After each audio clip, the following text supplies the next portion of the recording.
Across deserts, forests, and hidden valleys, archaeologists trace the faint remnants of civilizations that have long faded from memory, uncovering chambers carved into stone, walls etched with symbols, and tunnels that defy explanation. Shadows shift along corridors untouched for centuries, and subtle vibrations ripple through spaces that seem almost alive. Here, in the heart of these enigmatic sites, you encounter the same mysteries that have baffled scholars.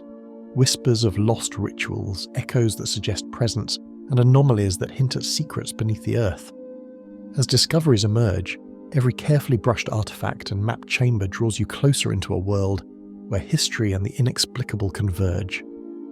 Each step taken alongside these explorers brings fragments of the past into sharper focus, yet the full story remains just beyond reach, lingering in silence, waiting for revelation. The Teotihuacan Western Tunnel, Mexico. The ground beneath the northeastern edge of the Basin of Mexico has long concealed a second city, one built not upward in stone and plazas but downward into darkness, where corridors were carved long before the city above reached its height. Teotihuacan is known for its monumental scale and precise urban planning, yet early explorers noted something less visible beneath the Pyramid of the Sun, a man-made cave extending westward, deliberately shaped rather than naturally formed. Long before modern excavation began, this underground space was sealed and forgotten, preserved beneath layers of ritual fill and centuries of silence. Initial investigations confirmed that the tunnel beneath the Pyramid of the Sun was not a simple lava tube, but an artificially enlarged cavity, carefully reshaped with stone tools. Archaeological surveys identified a four-chambered structure aligned with the pyramid's central axis, suggesting ceremonial intent rather than practical use. Carbon samples taken from materials within the cave indicated activity predating the pyramid's final construction phase, implying the underground space held significance before Teotihuacan rose above it. The cave's position, directly beneath the city's most imposing monument, reinforced interpretations that it represented a symbolic place of origin rather than a storage or utility feature. As systematic excavation progressed, archaeologists documented environmental anomalies that complicated routine work. Temperature readings within the tunnel fluctuated sharply over short distances, despite stable conditions above ground. Airflow behaved unpredictably, with pressure changes recorded in sections thought to be sealed. Instruments calibrated at the site entrance gave inconsistent readings once deeper inside, forcing repeated recalibration. These effects were noted in official field reports, not as supernatural claims, but as unexplained variables affecting data reliability. The tunnel seemed to resist being measured by conventional expectations. The walls of the Western Passage showed signs of deliberate resurfacing, smoothed and reinforced with stone slabs in ways inconsistent with casual excavation. Traces of pigment suggested ritual marking, though no murals survived intact. In several chambers, deposits of mica were found embedded within fill layers, a material not locally sourced and rarely used in visible Teotihuacan architecture. Its reflective properties would have been useless in darkness, raising questions about symbolic rather than functional placement. The deeper the excavation moved, the more the space suggested preparation for a purpose no longer obvious. Sound behaved unusually inside the tunnel, a phenomenon documented during mapping sessions when teams worked in silence to record spatial measurements. Footsteps echoed with slight delays, sometimes seeming to originate ahead of the group rather than behind. Low-frequency vibrations were detected during periods of complete inactivity, subtle enough to be felt rather than clearly heard. Geophysical analysis offered no immediate explanation, as no water flow or seismic activity corresponded with the timing of these disturbances. The tunnel's acoustics did not align with its known geometry. Comparisons were drawn to other Teotihuacan subterranean features, particularly the tunnel beneath the Temple of the Feathered Serpent, discovered in 2003 and extensively studied.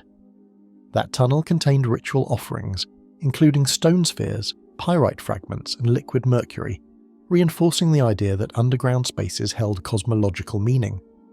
While no mercury was documented beneath the Pyramid of the Sun, the parallel suggested a shared symbolic framework. Subterranean spaces appeared to represent the primordial realm, associated with creation myths and the emergence of divine authority. The Western Tunnel's construction techniques hinted at multiple phases of modification, suggesting it existed before the pyramid was erected and was later incorporated into the city's monumental design. Archaeologists noted fill layers deliberately placed to seal sections of the cave, not collapsed debris, indicating intentional closure. Such sealing aligns with ritual termination practices observed elsewhere in Mesoamerica. The cave was not abandoned through neglect but deliberately closed, its function completed or rendered dangerous by changing beliefs. During prolonged excavation seasons, researchers recorded moments when electronic equipment malfunctioned selectively within specific chambers. Batteries drained faster than expected, laser distance meters failed intermittently, and communication signals weakened without a clear cause. These issues were resolved once devices were removed from the tunnel, ruling out general equipment failure. While environmental explanations were explored, no consistent physical mechanism accounted for the pattern. These irregularities remained footnotes in technical logs rather than headline findings, yet they persisted across seasons. Interpretations of the tunnel increasingly emphasized its role as a symbolic birthplace, possibly associated with early creation narratives later preserved in Aztec mythology. Although the Aztecs arrived centuries after Teotihuacan's decline, they revered the ruins as a place where gods were born. The existence of a primordial cave beneath the Pyramid of the Sun strengthened the argument that this symbolism had far deeper roots. The structure beneath the pyramid appeared older than the city itself, a sacred anchor reused and monumentalized over time. As excavation slowed and sections were reburied for preservation, unanswered questions remained suspended within the earth. The tunnel's full extent was never entirely exposed, and some sealed chambers were left untouched by design. Archaeologists documented what they could, mapped what was accessible, and closed the site again beneath protective layers. Whatever purpose the Western Tunnel once served, it was never meant to be fully revealed, only approached and then concealed once more. Later, non-invasive investigations added another layer of uncertainty to what lay beneath the pyramid.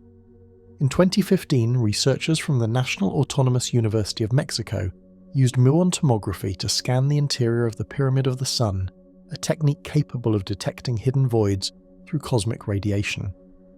The results indicated anomalies beneath the structure that did not fully match the known cave layout documented decades earlier. While the data did not confirm additional chambers, it suggested density variations inconsistent with solid fill. These findings quietly reopened questions about whether the Western Tunnel represents only a portion of a larger, deliberately concealed subterranean system. Under the Pyramid of the Sun, the sealed darkness still holds the outline of a space that shaped an entire civilization, waiting quietly as though the city above was only ever a temporary covering. The Catalhoyuk Wall whispers, Turkey.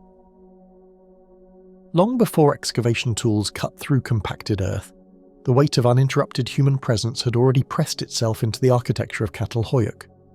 The settlement, located on the Konya Plain in central Turkey, is defined less by streets or monuments than by dense clusters of houses fused wall to wall. Entered from the roof and rebuilt repeatedly over centuries, each structure absorbed the traces of daily life, death, and renewal. From the outset, archaeologists recognized that this was not a city designed for movement or display, but for enclosure, continuity, and close human proximity. Unlike monumental stone cities built for distance and display, the walls uncovered here functioned as accumulations rather than boundaries. Layer upon layer of plaster was applied, scraped away, and reapplied, sometimes dozens of times within a single structure. These surfaces carried traces of pigment, geometric designs, and figurative paintings, often obscured by later resurfacing. Excavators noted that walls were treated almost as living records, continuously modified rather than preserved. Each layer sealed what came before, creating a dense vertical history compressed into narrow interior spaces. During careful removal of plaster layers, archaeologists began noticing that sound behaved unpredictably within these enclosed interiors. Voices dropped unexpectedly in volume, while minor movements produced resonances that seemed to travel beyond the room itself. These observations emerged during close contact excavation, where teams worked inside roofed structures reconstructed for protection. Field notes described sound as unevenly absorbed or redirected, without an obvious architectural cause. While such effects were not formally classified as anomalies, they stood out in a site defined by repetition and material consistency. Movement inside the settlement would have passed through walls almost as readily as through open space. With no streets separating houses, vibration and pressure are transferred directly between structures. Experimental reconstructions demonstrated how footsteps or shifting weight could be felt in adjacent rooms through shared walls and floors. Archaeologists studying spatial organization emphasize that privacy, as understood in modern architecture, did not exist here. Sound, like heat and scent, was part of a collective environment shaped by density rather than separation. The physical makeup of these structures complicates any simple explanation for how vibration traveled through them. Mud brick walls were reinforced with organic materials and sealed beneath thick plaster coatings that hardened over time. Floors were similarly layered, often covering burials placed beneath living spaces. These composite materials varied subtly between buildings and construction phases, altering how sound and pressure moved through each interior. Small differences in composition could produce disproportionate effects, especially within confined rooms where walls were rarely exposed on all sides. Across multiple excavation seasons, similar acoustic irregularities were recorded in houses separated by both space and stratigraphy. Teams working in different areas described comparable shifts in echo and resonance, even when room dimensions differed. Because excavation at Catalhoyuk unfolded gradually over decades, these observations emerged independently rather than through coordinated testing. No single report emphasized them as significant, yet their recurrence across structures suggested they were inherent to the site's construction rather than the result of isolated conditions. Archaeological analysis has shown that houses at Catalhoyuk were abandoned, filled and rebuilt in deliberate cycles rather than through sudden collapse. Floors were raised incrementally, walls thickened, and rooms narrowed over generations, compressing interior space while preserving earlier forms beneath.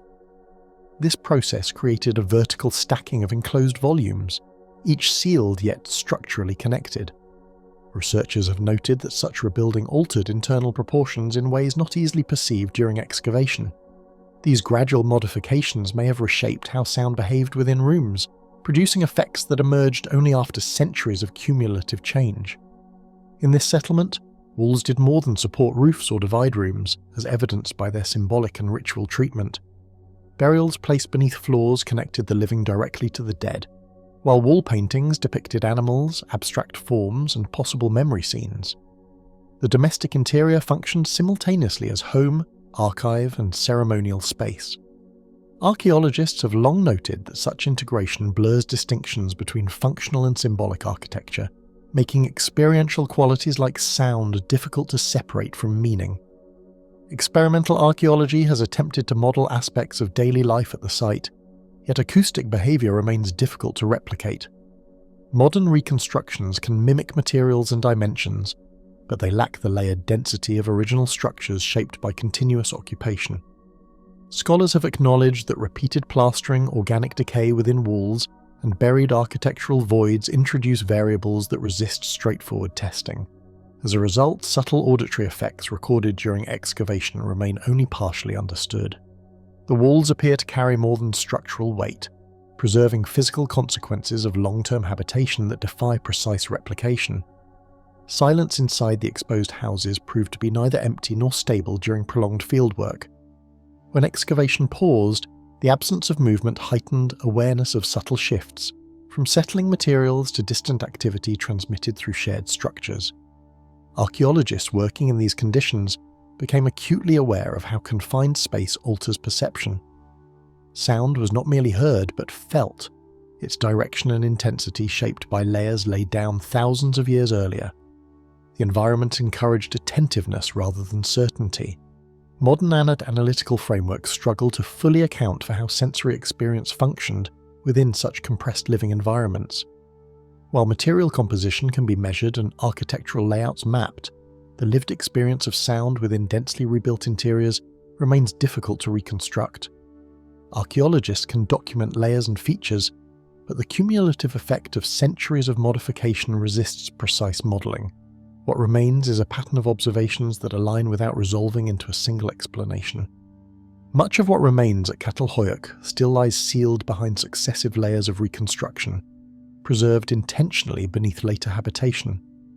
Walls that once enclosed daily life now enclose unanswered questions, their surfaces bearing traces of repeated human contact. Excavation reveals fragments rather than conclusions, each exposure bounded by what is left untouched. The site continues to suggest that its most persistent qualities are those that cannot be fully isolated or measured. What lingers within those walls is not a sound that can be recorded, but the quiet persistence of a space that has learned how to keep its own counsel. The lidar anomalies of Angkor, Cambodia. From the air, Cambodia's dense jungle unfolds like a tapestry, concealing the sprawling remnants of Angkor that only precise observation can reveal. The temples, reservoirs and causeways familiar from decades of archaeology form a pattern, yet large swaths of forest hide irregularities invisible to the naked eye. Survey teams arrived with aircraft equipped for lidar scanning, prepared to map the terrain with a precision never possible through ground exploration alone. As the laser pulses reflected off leaves, branches and the soil below, the landscape began to reveal a complex and layered urban design, partially obscured by centuries of regrowth. Using lidar technology, researchers emitted millions of laser pulses that bounced off trees, revealing contours of the Earth long hidden from human view. Each pulse measured the distance between sensor and surface, generating a dense cloud of data that transformed into three-dimensional maps of terrain and structures. Vegetation that had obscured walls, terraces and low embankments became nearly transparent in the resulting visualization. The process allowed archaeologists to see both natural and human-made features in unprecedented detail, offering a way to explore Angkor's full extent without disturbing fragile sites. This method was particularly suited to the Khmer capital's overgrown and waterlogged landscape. Among the first scans, faint linear formations and irregular terraces emerged, diverging from previously mapped temples and pathways. Surveyors noted the alignment of these anomalies did not match known city plans, raising questions about their origin and purpose. Some lines suggested elongated causeways connecting distant temple complexes, while terraces hinted at forgotten residential or ceremonial zones. The patterns were subtle, discernible only when comparing multiple layers of lidar data, and their irregularity resisted simple classification. Archaeologists found themselves confronting a landscape simultaneously familiar and strange, where previously documented structures formed a skeleton over which these new anomalies seemed to float, teasing the imagination. Survey teams descended to the ground to cross-check digital impressions, traversing flooded lowlands and thick undergrowth to confirm what satellites and sensors suggested. GPS units and drones allowed field verification of topographic features, yet dense vegetation, seasonal waterlogging, and soft soils hindered movement. In many cases, what appeared as an elevated pathway in lidar data was only partially visible on the ground, hidden beneath leaf litter or shallow silt.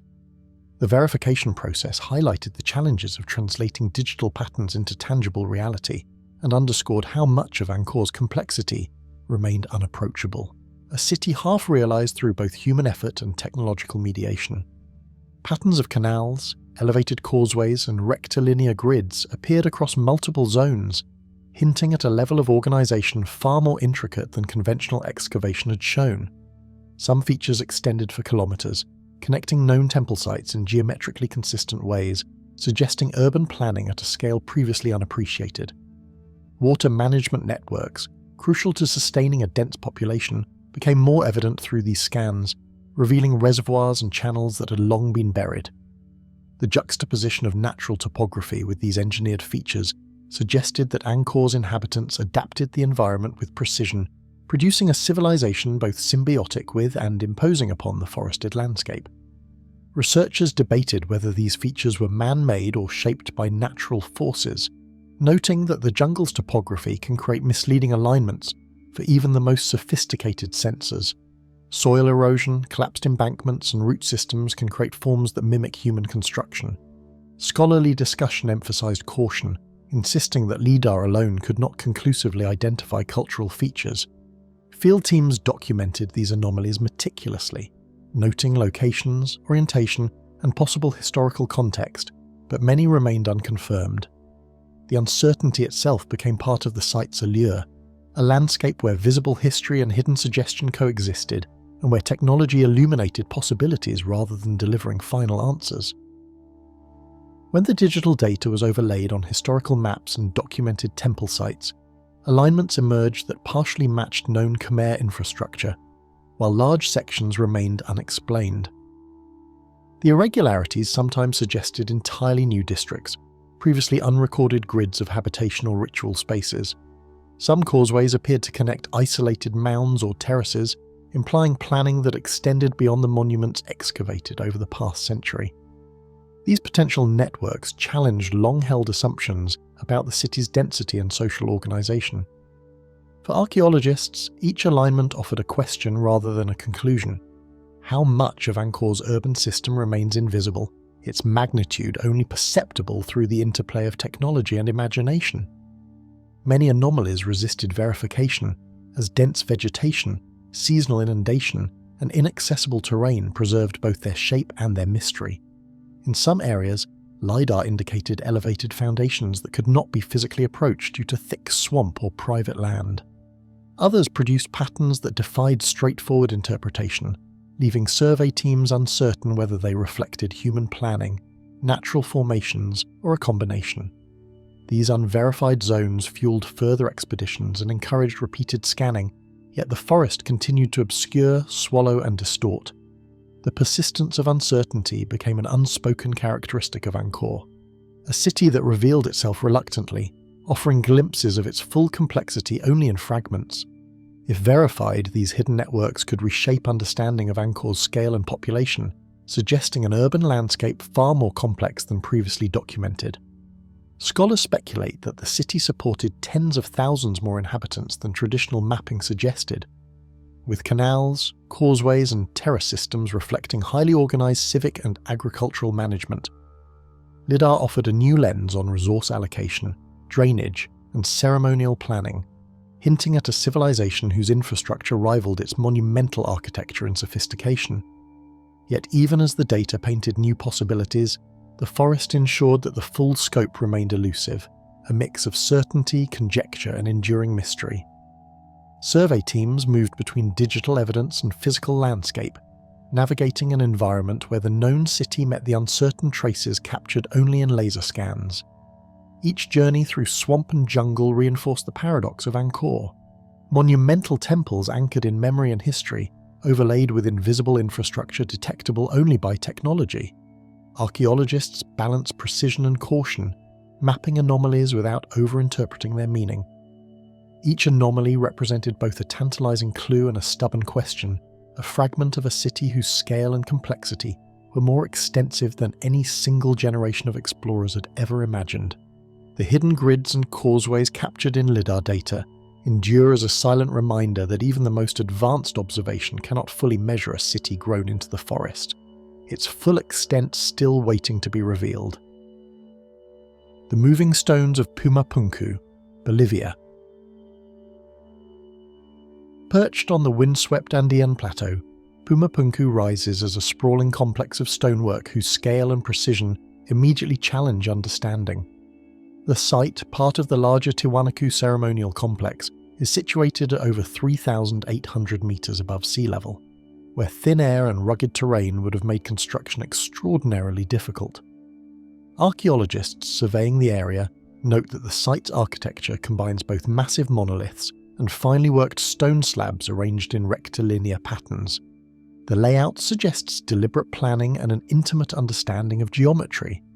From the first observations, Pumapunku presents a puzzle: how a society achieved such precise construction with the tools available at the time. Massive blocks of andesite and sandstone dominate the site, cut with remarkable exactness and shaped to interlock with near imperceptible tolerances. Some stones measure over 7 meters in length and weigh more than 100 tons. Each block is fitted to its neighbors with edges so smooth and joints so tight that even a thin blade cannot be inserted. Archaeologists documenting the stonework have emphasized the uniformity of the cuts and the consistency of angles, which surpass what would be expected from manual labor alone. The combination of scale and precision has led to detailed studies, including photogrammetry and 3D modeling, to understand both the geometry and placement of each stone. Archaeologists have long questioned how these monoliths, some exceeding 100 tons, were transported from quarries scattered across uneven terrain to their final positions. Some blocks were quarried several kilometers away, requiring overland movement across slopes, rivers, and rocky outcrops. Hypotheses include sledges, rollers, ropes, and coordinated labour, though none fully accounts for the ease of placement and the apparent minimal wear on some stones. Field reports describe drag marks and soil compression patterns as possible evidence of movement techniques, but the methods remain a source of debate. Each step of transportation adds layers to the mystery of the site. Careful examination of the stones reveals tool marks, grooves, and chiselling patterns that document both ingenuity and painstaking labour. Repeated cutting and polishing left shallow grooves aligned with intended joints, while precision channels suggest measured removal of stone rather than arbitrary shaping. Archaeologists have compared these marks to other pre-Columbian sites, noting similarities in tool use but unmatched scale and uniformity at Pumapunku.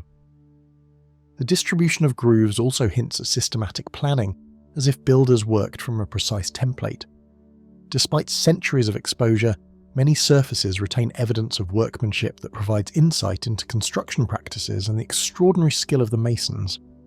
Interlocking joints and precise angles suggest that builders anticipated structural stresses and environmental pressures, achieving stability that has endured centuries. The T-shaped and H-shaped blocks fit together in ways that resist lateral movement, accommodating seismic activity common in the region. Engineers and archaeologists alike marvel at the foresight required to calculate such interlocking dimensions without modern instruments. The precision implies an advanced understanding of mechanical principles, allowing the structure to withstand erosion, temperature fluctuations, and occasional tremors while maintaining alignment across large surfaces. Displaced and fractured stones hint at both human intervention and the subtle effects of time, erosion, and seismic activity on the original construction. Some blocks lie scattered, their placement suggesting that certain sections collapsed due to natural forces or centuries of use. Patterns in breakage indicate that stones did not simply fall randomly. Many appear to have shifted along pre-existing joints or channels.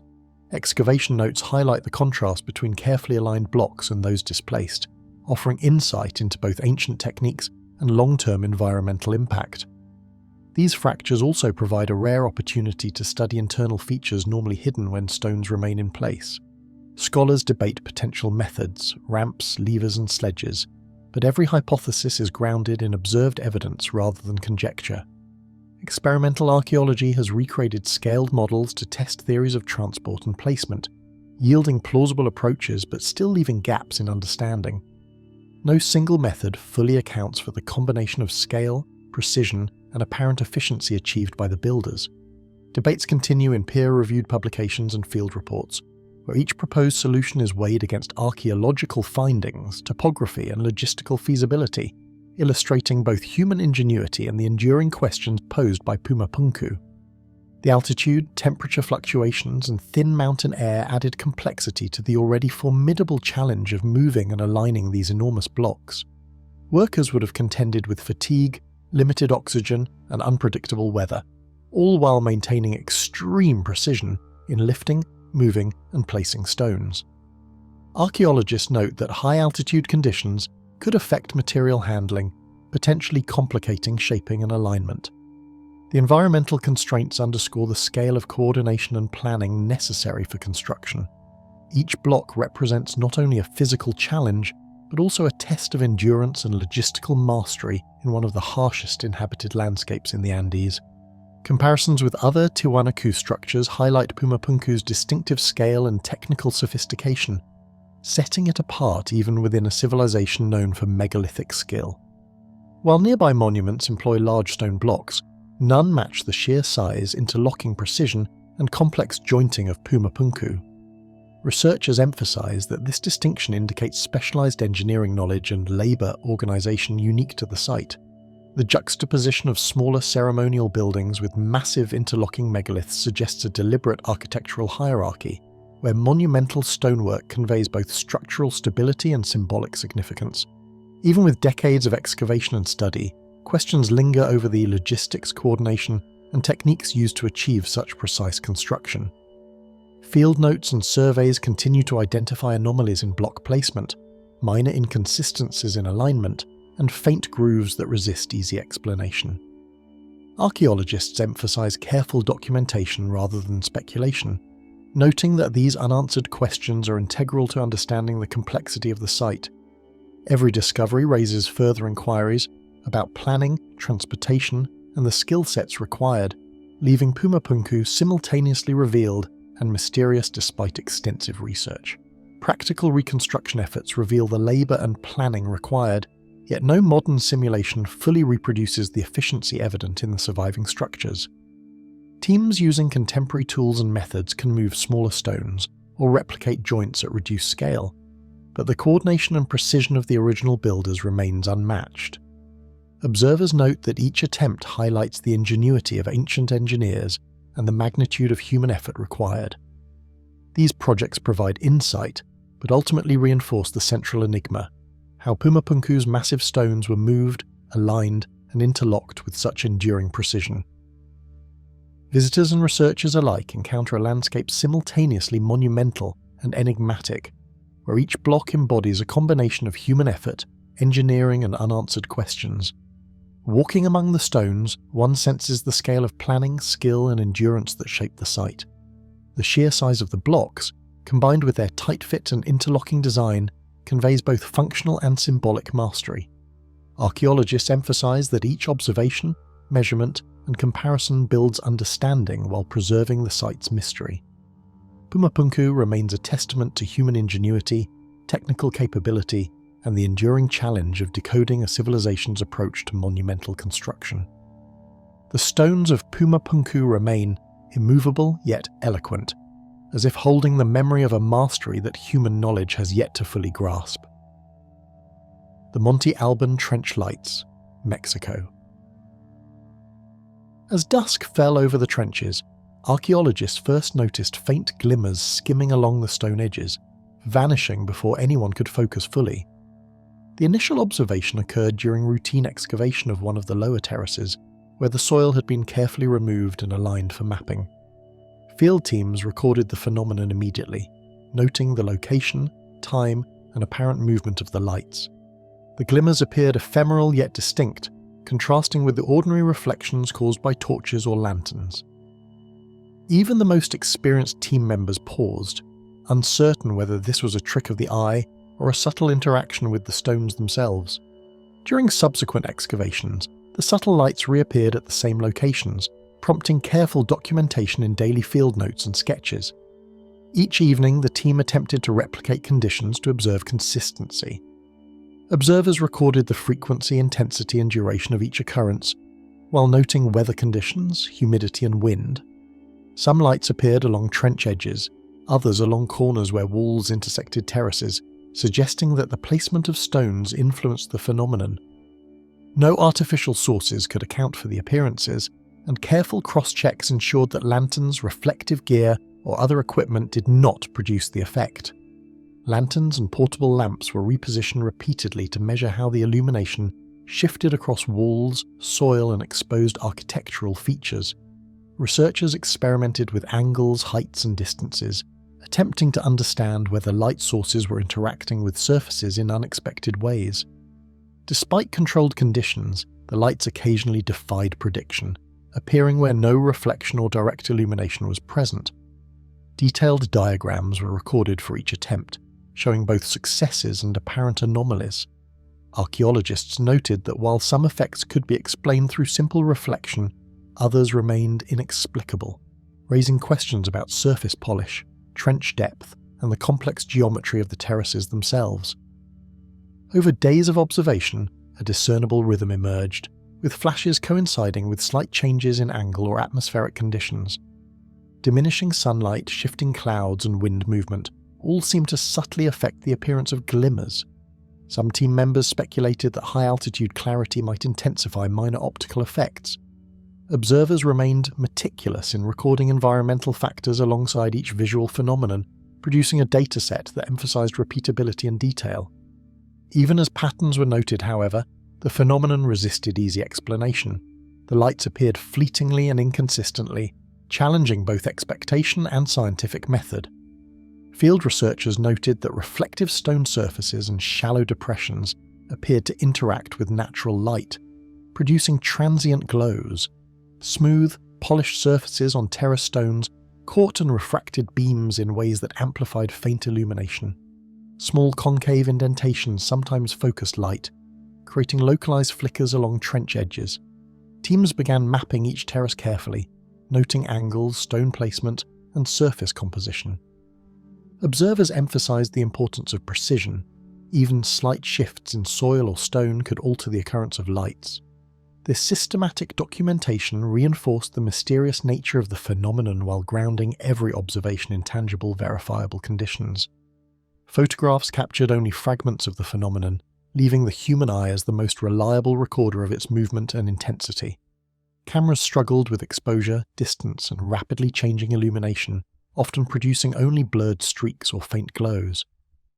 Observers found themselves relying on repeated visual confirmation, using sketches and notes to supplement incomplete photographic evidence. Some lights were visible only peripherally, appearing in moments when attention was elsewhere.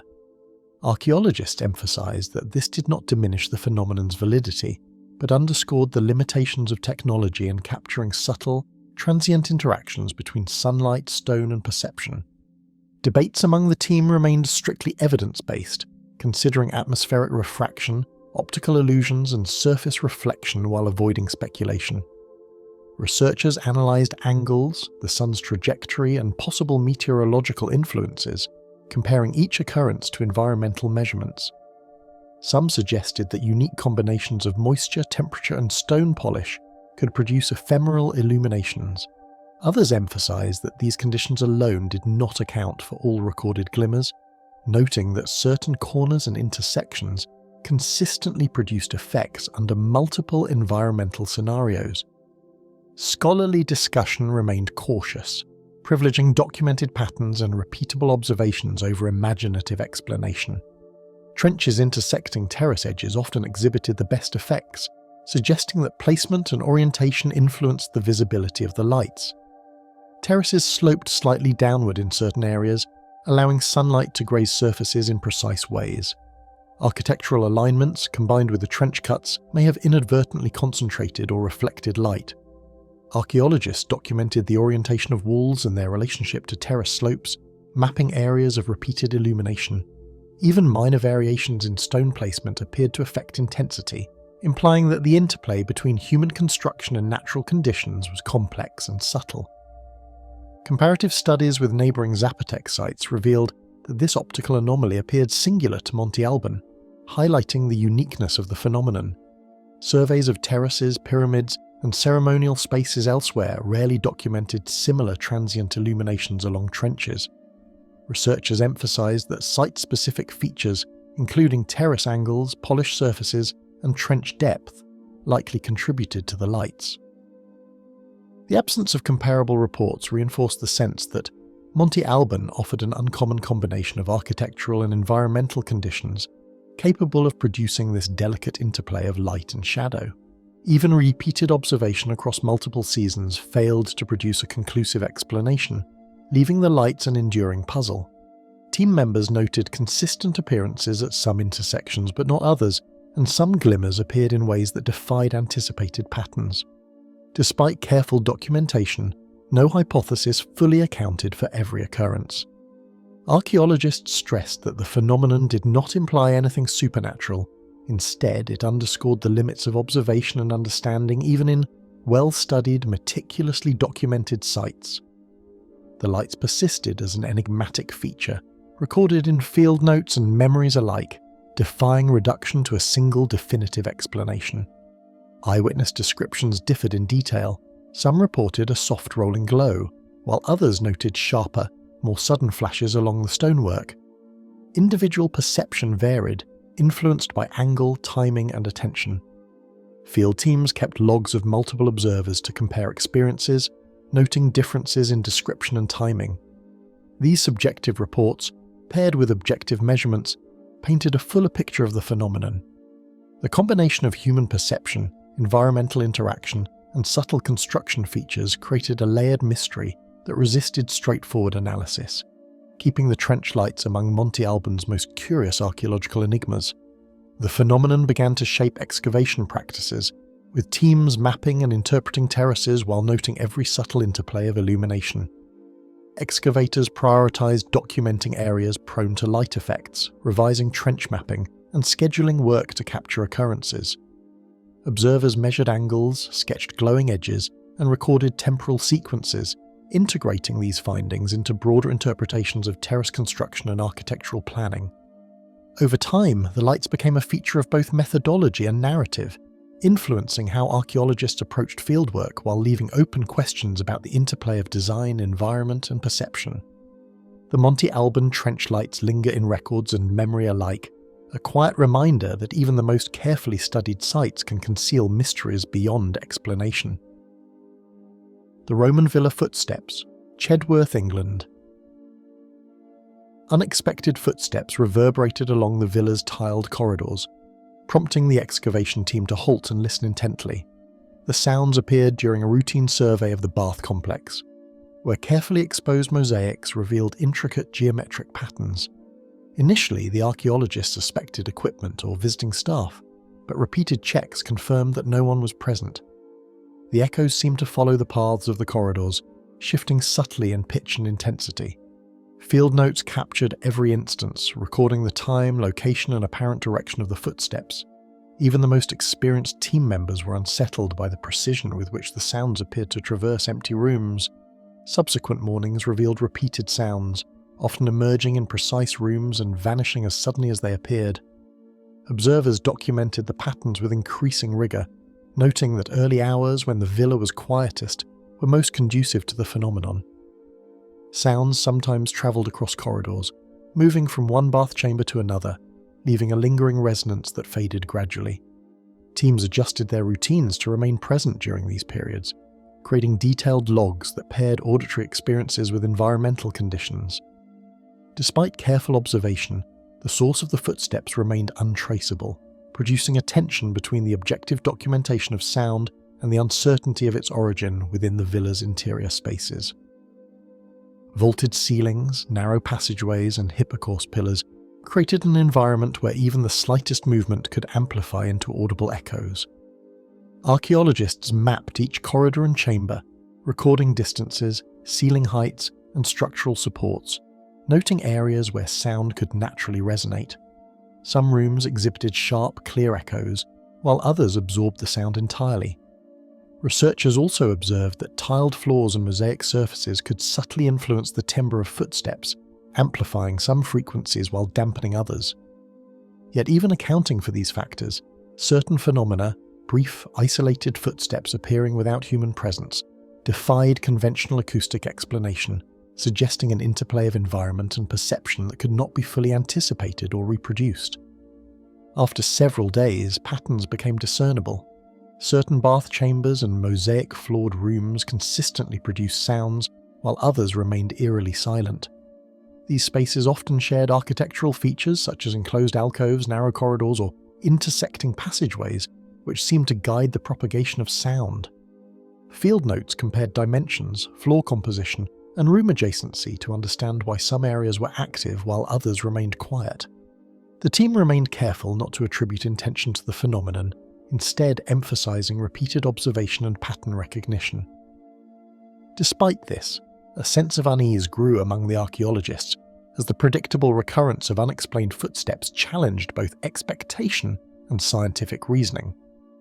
Shifts in temperature and humidity, particularly during early morning or winter conditions, appeared to subtly influence the villa's acoustic properties. Moisture in the air seemed to carry sounds more distinctly, while colder, drier conditions altered resonance. Researchers noted that small temperature gradients between hypocaust chambers and upper floors could create micro-vibrations, subtly affecting how sound travelled. Yet these environmental factors could not fully account for the timing, frequency, or precision of the footsteps, suggesting additional unknown variables. Observers meticulously correlated auditory events with weather logs and seasonal conditions, producing a dataset that recorded both predictable and inexplicable occurrences across multiple days and excavation teams. Audio recorders and detailed observation logs captured fleeting traces of the phenomenon, though much remained perceptible only to attentive ears. Recordings often revealed low, indistinct thumps or faint footsteps, but the clarity of human perception surpassed technological documentation. Archaeologists noted discrepancies between what was recorded and what was heard in real time, underscoring the limitations of instruments in capturing subtle, intermittent acoustic events. Despite these challenges, the team persisted in documenting occurrences systematically, seeking patterns across time, space, and environmental conditions. This dual approach, objective recording and subjective observation, provided the richest possible account of the villa's enigmatic sounds. Researchers considered the villa's historical routines, imagining Roman occupants moving through corridors, tending baths, and performing daily domestic tasks. Scholars speculated on how the original residents' foot traffic, combined with hypercaust heating and ceramic floor tiles, might influence residual acoustic properties. Accounts of morning ablutions, ceremonial rituals, and domestic maintenance provided context for interpreting repeated sound patterns. While historical behaviour could not directly produce the observed phenomena today, it offered a framework for understanding how architecture and activity could interact to create subtle, persistent echoes. The interplay between ancient usage and present-day perception reinforced the sense that the villa's past and present were intertwined in mysterious ways.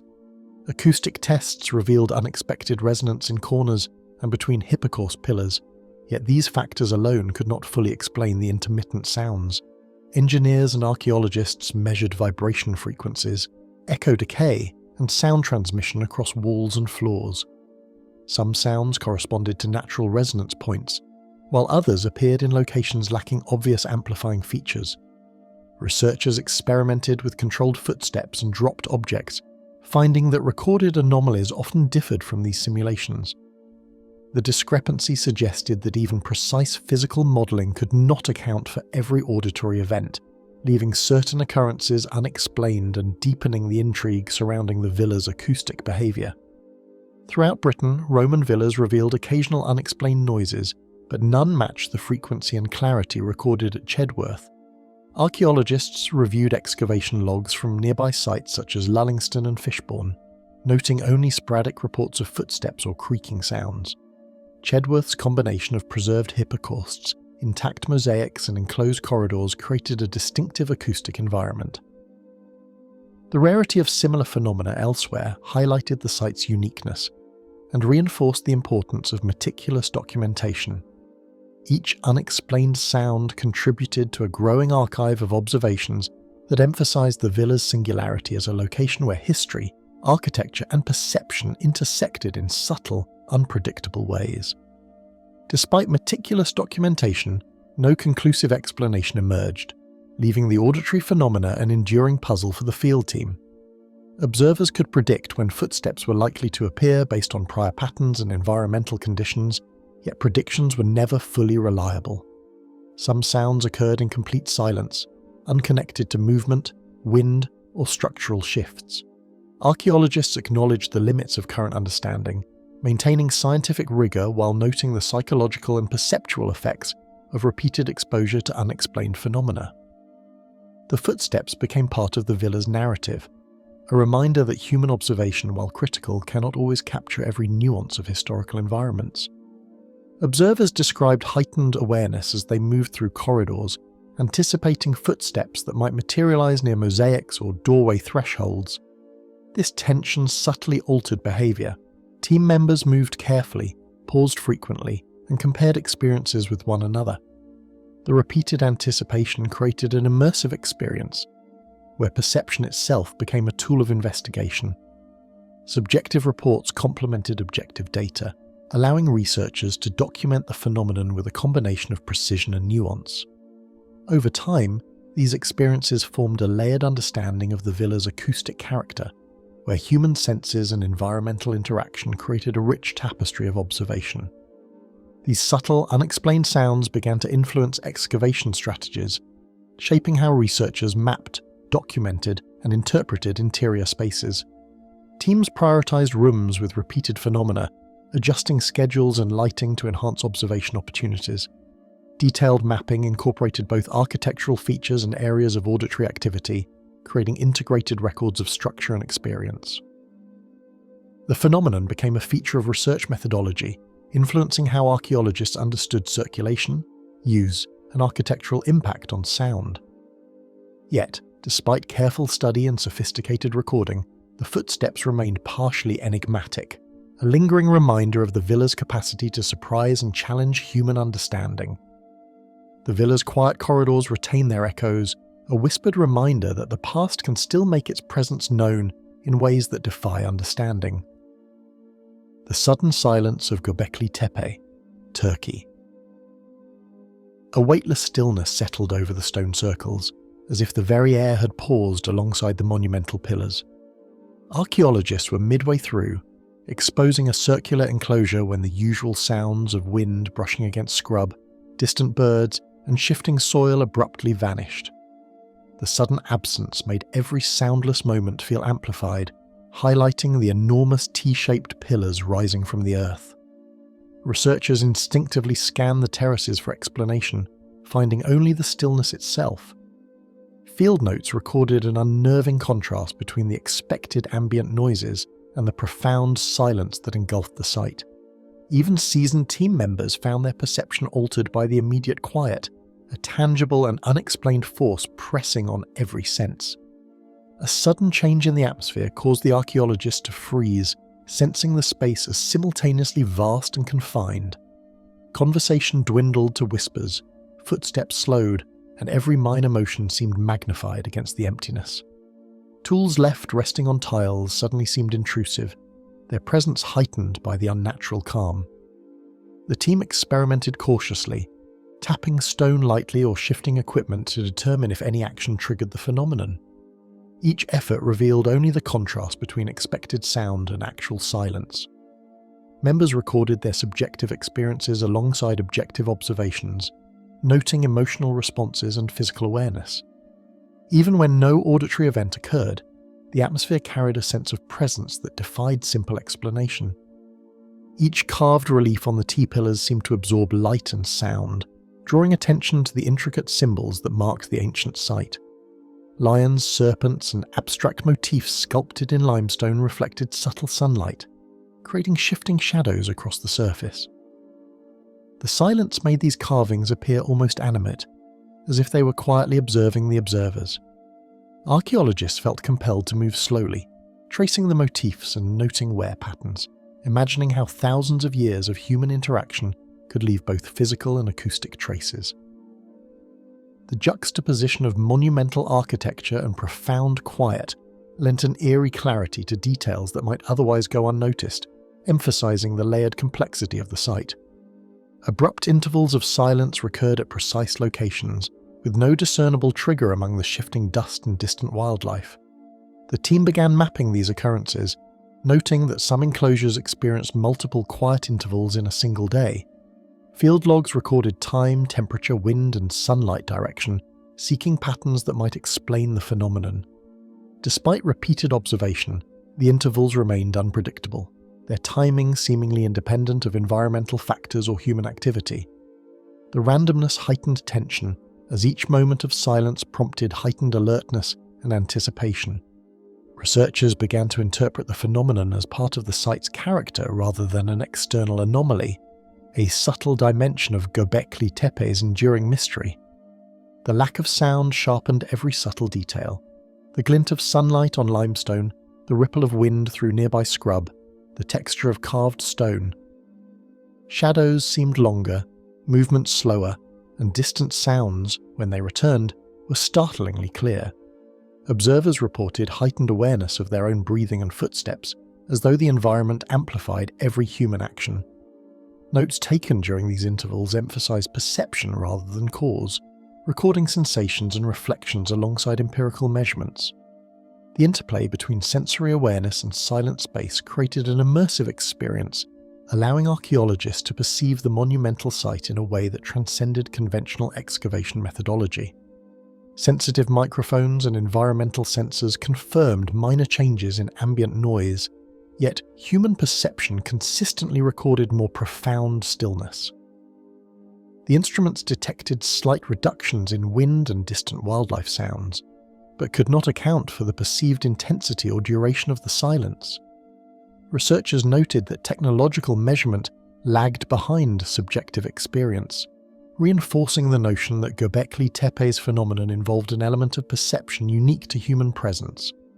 Logs juxtaposed recorded decibel levels with eyewitness accounts, highlighting discrepancies between mechanical measurement and experiential reality. This approach provided both empirical and interpretive records, preserving the phenomenon as both an objective and subjective facet of the excavation experience. Attention to the site's layout prompted researchers to consider how ceremonial design and alignment of pillars might influence the experience of emptiness, connecting silence to ritual function. Some suggested that the arrangement of the stone circles created microenvironments where sound dissipated unusually. Others speculated that repeated human movement over millennia might leave residual acoustic effects, subtly shaping perception. While hypotheses remained untested, the team explored how the site's purpose as a gathering or ritual centre could intersect with human sensory response. The silence seemed less an accident and more a contextual dimension of the architecture, its presence reinforcing the sense that Gobekli Tepe's design engaged both sight and sound in intentional, if enigmatic, ways. Geographical and climatic data revealed no predictable pattern, leaving scientists to confront the phenomenon as a tangible yet elusive presence. Wind speed, temperature gradients, and sun position were recorded meticulously, yet none correlated consistently with episodes of silence. The absence of an obvious environmental trigger reinforced the site's uniqueness, emphasizing that the stillness could not be attributed solely to weather or structural acoustics. Observers reflected on the psychological weight of experiencing silence amid monumental stonework, noting its capacity to draw attention inward while simultaneously evoking awareness of the site's deep history. Each quiet interval underscored the profound temporal depth encoded within the space. Occasional references in other Neolithic sites hinted at similar episodes, but none approached the clarity and intensity found among Gobekli Tepe's enclosures. Scholars studying Catalhoyuk, Jericho, and other ceremonial centres occasionally reported perceptual anomalies related to sound or stillness, but the documented frequency, precision, and effect at Gobekli Tepe were unprecedented. Researchers cross-referenced logs and literature, confirming that while silence is a common element in ritual spaces, the site's structural and spatial characteristics produced a uniquely compelling manifestation. Comparative studies strengthened the sense of Gobekli Tepe as not only architecturally significant, but also experientially extraordinary, where perception itself became part of the archaeological narrative. Onlookers felt the sensation of being watched by the silent site itself, a presence that shifted with the changing light and stone surfaces. During silent intervals, even ordinary actions, turning to examine a pillar, stepping over uneven ground, or brushing away debris, felt amplified. Team members reported heightened anticipation of movement or sound that never arrived, a psychological interplay between expectation and reality. Detailed notes captured these responses, revealing patterns of human reaction to unexplained silence. The experience of the site became inseparable from the phenomenon, where perception and environment intertwined, creating a layered narrative of observation, emotion, and interpretation. In response to the site's unpredictability, teams adapted their excavation approach, pausing frequently to note the exact conditions accompanying each spell of silence for careful analysis. Observers marked positions, orientations, and lighting at the onset of quiet intervals, hoping to discern subtle correlations over time. Work proceeded more slowly, with attention divided between material uncovering and monitoring the ambient environment. Strategies included alternating team members and comparing simultaneous observations to validate consistency. The methodology itself became influenced by the phenomenon, reflecting a rare instance where sensory experience altered archaeological practice. Silence, in this context, was treated as both subject and medium, shaping the pace, awareness, and documentation of excavation work. After extensive recording and repeated observation, the quiet remained unexplained, leaving the emptiness as an enduring, unquantifiable element of the site. Each interval seemed to draw the past closer, compressing millennia of human activity into a single perceptible pause. Researchers acknowledged the limits of understanding, framing the phenomenon as a compelling feature of Gobekli Tepe rather than an anomaly to be corrected or dismissed. The combination of monumental architecture, ceremonial design, and human perception created a layered environment where silence itself became a form of evidence, simultaneously tangible, elusive, and profound. Gobekli Tepe holds its quiet like a secret, a suspended presence that whispers of mysteries yet to awaken. The Yonaguni dive site, Signals, Japan. Ripples fractured sunlight across submerged terraces, revealing geometric forms that seemed to hover in the water as divers descended cautiously. The site lies off the coast of Yonaguni, Japan, where sandstone formations had intrigued researchers since the 1980s. Massive flat terraces and sharp-edged steps emerged from depths exceeding 20 meters, often aligned in precise patterns that defied casual geological explanation. Divers adjusted fins and masks, observing the layering of the stone while noting fissures and natural fractures that could easily be mistaken for artificial construction. The weight of water and the unfamiliar environment heightened awareness, creating a sense that each formation had an enigmatic presence beyond its physical shape. A subtle hum resonated through the depths, imperceptible at first but growing in intensity, prompting divers to halt and exchange uncertain glances. The vibration did not resemble any known marine life or equipment feedback, and it appeared intermittently, sometimes for only a few seconds before fading entirely. Divers reported an eerie sensation of the hum moving along specific terraces, as if the formations themselves transmitted it. Logbooks captured timestamps, depths, and diver positions, noting the correlation between signal and location.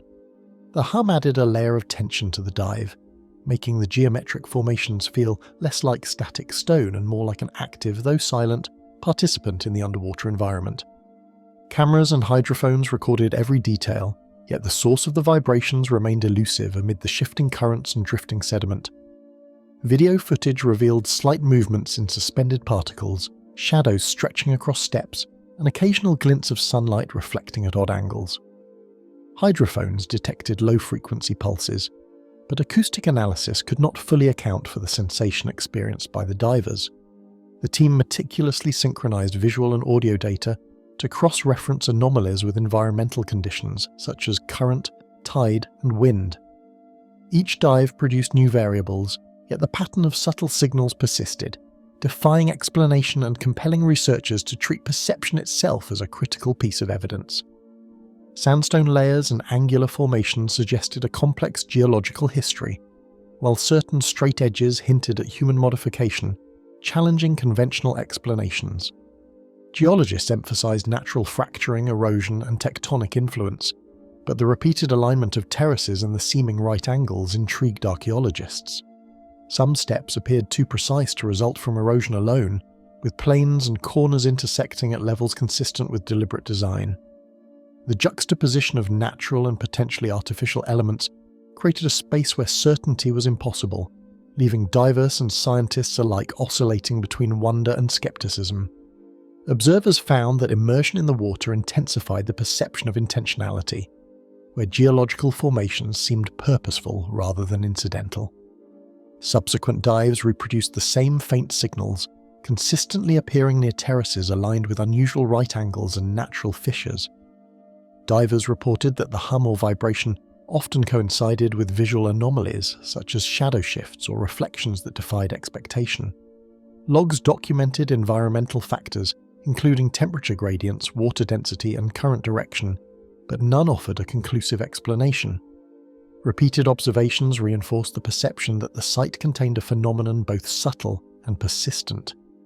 Team members became attentive to even minor variations in sound or light, noting how their experience was mediated not just by instruments but by the intimate, immediate engagement with the submerged structures themselves. Sound travelled unpredictably underwater, reflecting off stone and dispersing unevenly, creating a disorienting mix of echo and silence that confounded measurement. Hydrophones captured overlapping frequencies, some consistent with the hum, others random or chaotic, while visual cues seemed to reinforce or contradict acoustic readings. Divers noticed that movement altered the perception of vibration, suggesting interaction between observer position and signal propagation. The interplay between water, stone, and perception created a scenario where physical data and human experience were inseparable. Each dive became an experiment in both geology and sensory psychology, as participants tried to parse objective phenomena from the subjective impression of a living, listening environment. Divers reported a heightened sense of presence, each flicker of light and every shifting shadow amplifying the impression that the formations themselves were observing. Shadows cast by natural ridges could resemble figures or faces, and subtle changes in sunlight penetrating the water often coincided with the hum. The isolation and immensity of the site added a psychological weight, making small anomalies feel profound. Observers described moments of vertigo or disorientation, attributing it to both physical depth and the uncanny arrangement of terraces. Documentation combined objective measurements with subjective narrative, emphasizing how experience underwater was inseparable from the mystery of the signals and the enigmatic geometry of the formations.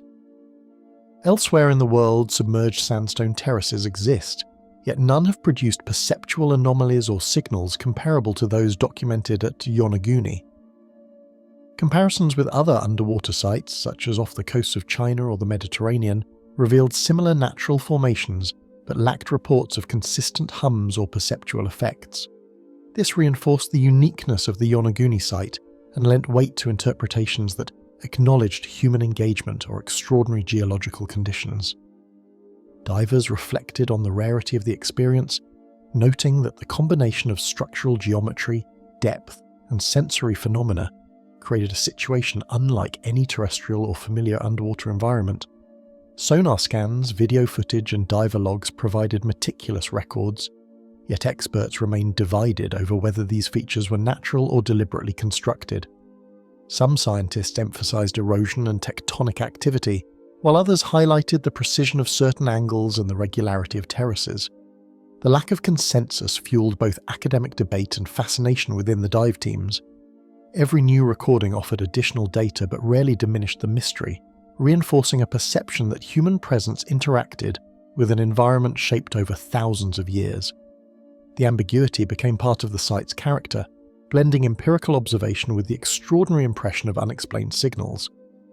Even after surfacing, the team could not shake the memory of subtle vibrations and shifting patterns, a sensory imprint that lingered long after the dive. Divers described feeling echoes of the hum in their minds, as if the ocean carried a resonance beyond physical measurement. Discussions on the boat turned to speculation and theory, while logs maintained a strict record of conditions, positions, and observations.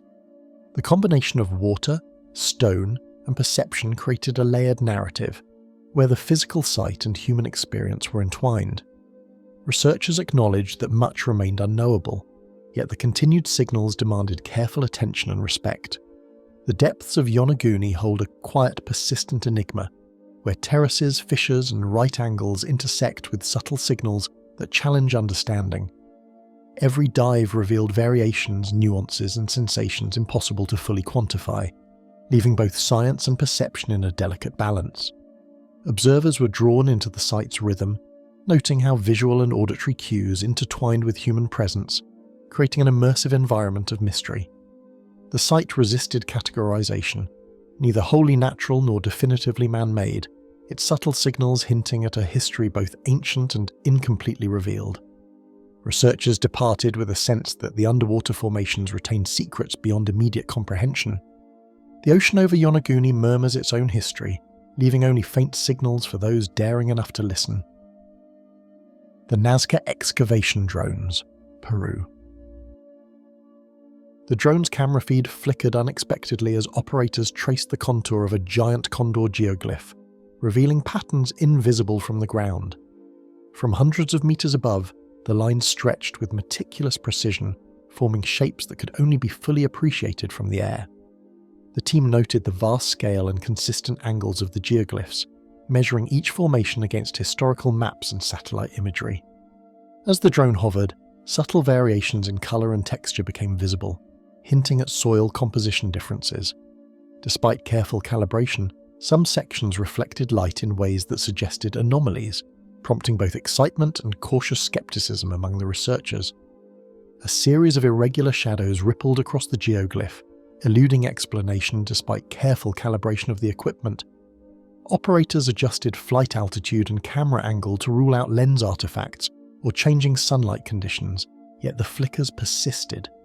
The phenomenon appeared in specific locations, often above animal figures, and seemed to respond to subtle shifts in the drone's movement. Video playback revealed the shadows moving independently of drone motion, while thermal imaging registered minor fluctuations in surface temperature.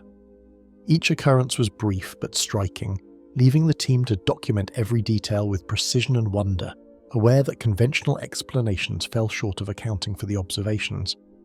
Data streams filled the monitors, yet the patterns appeared inconsistent with both drone motion and desert topography.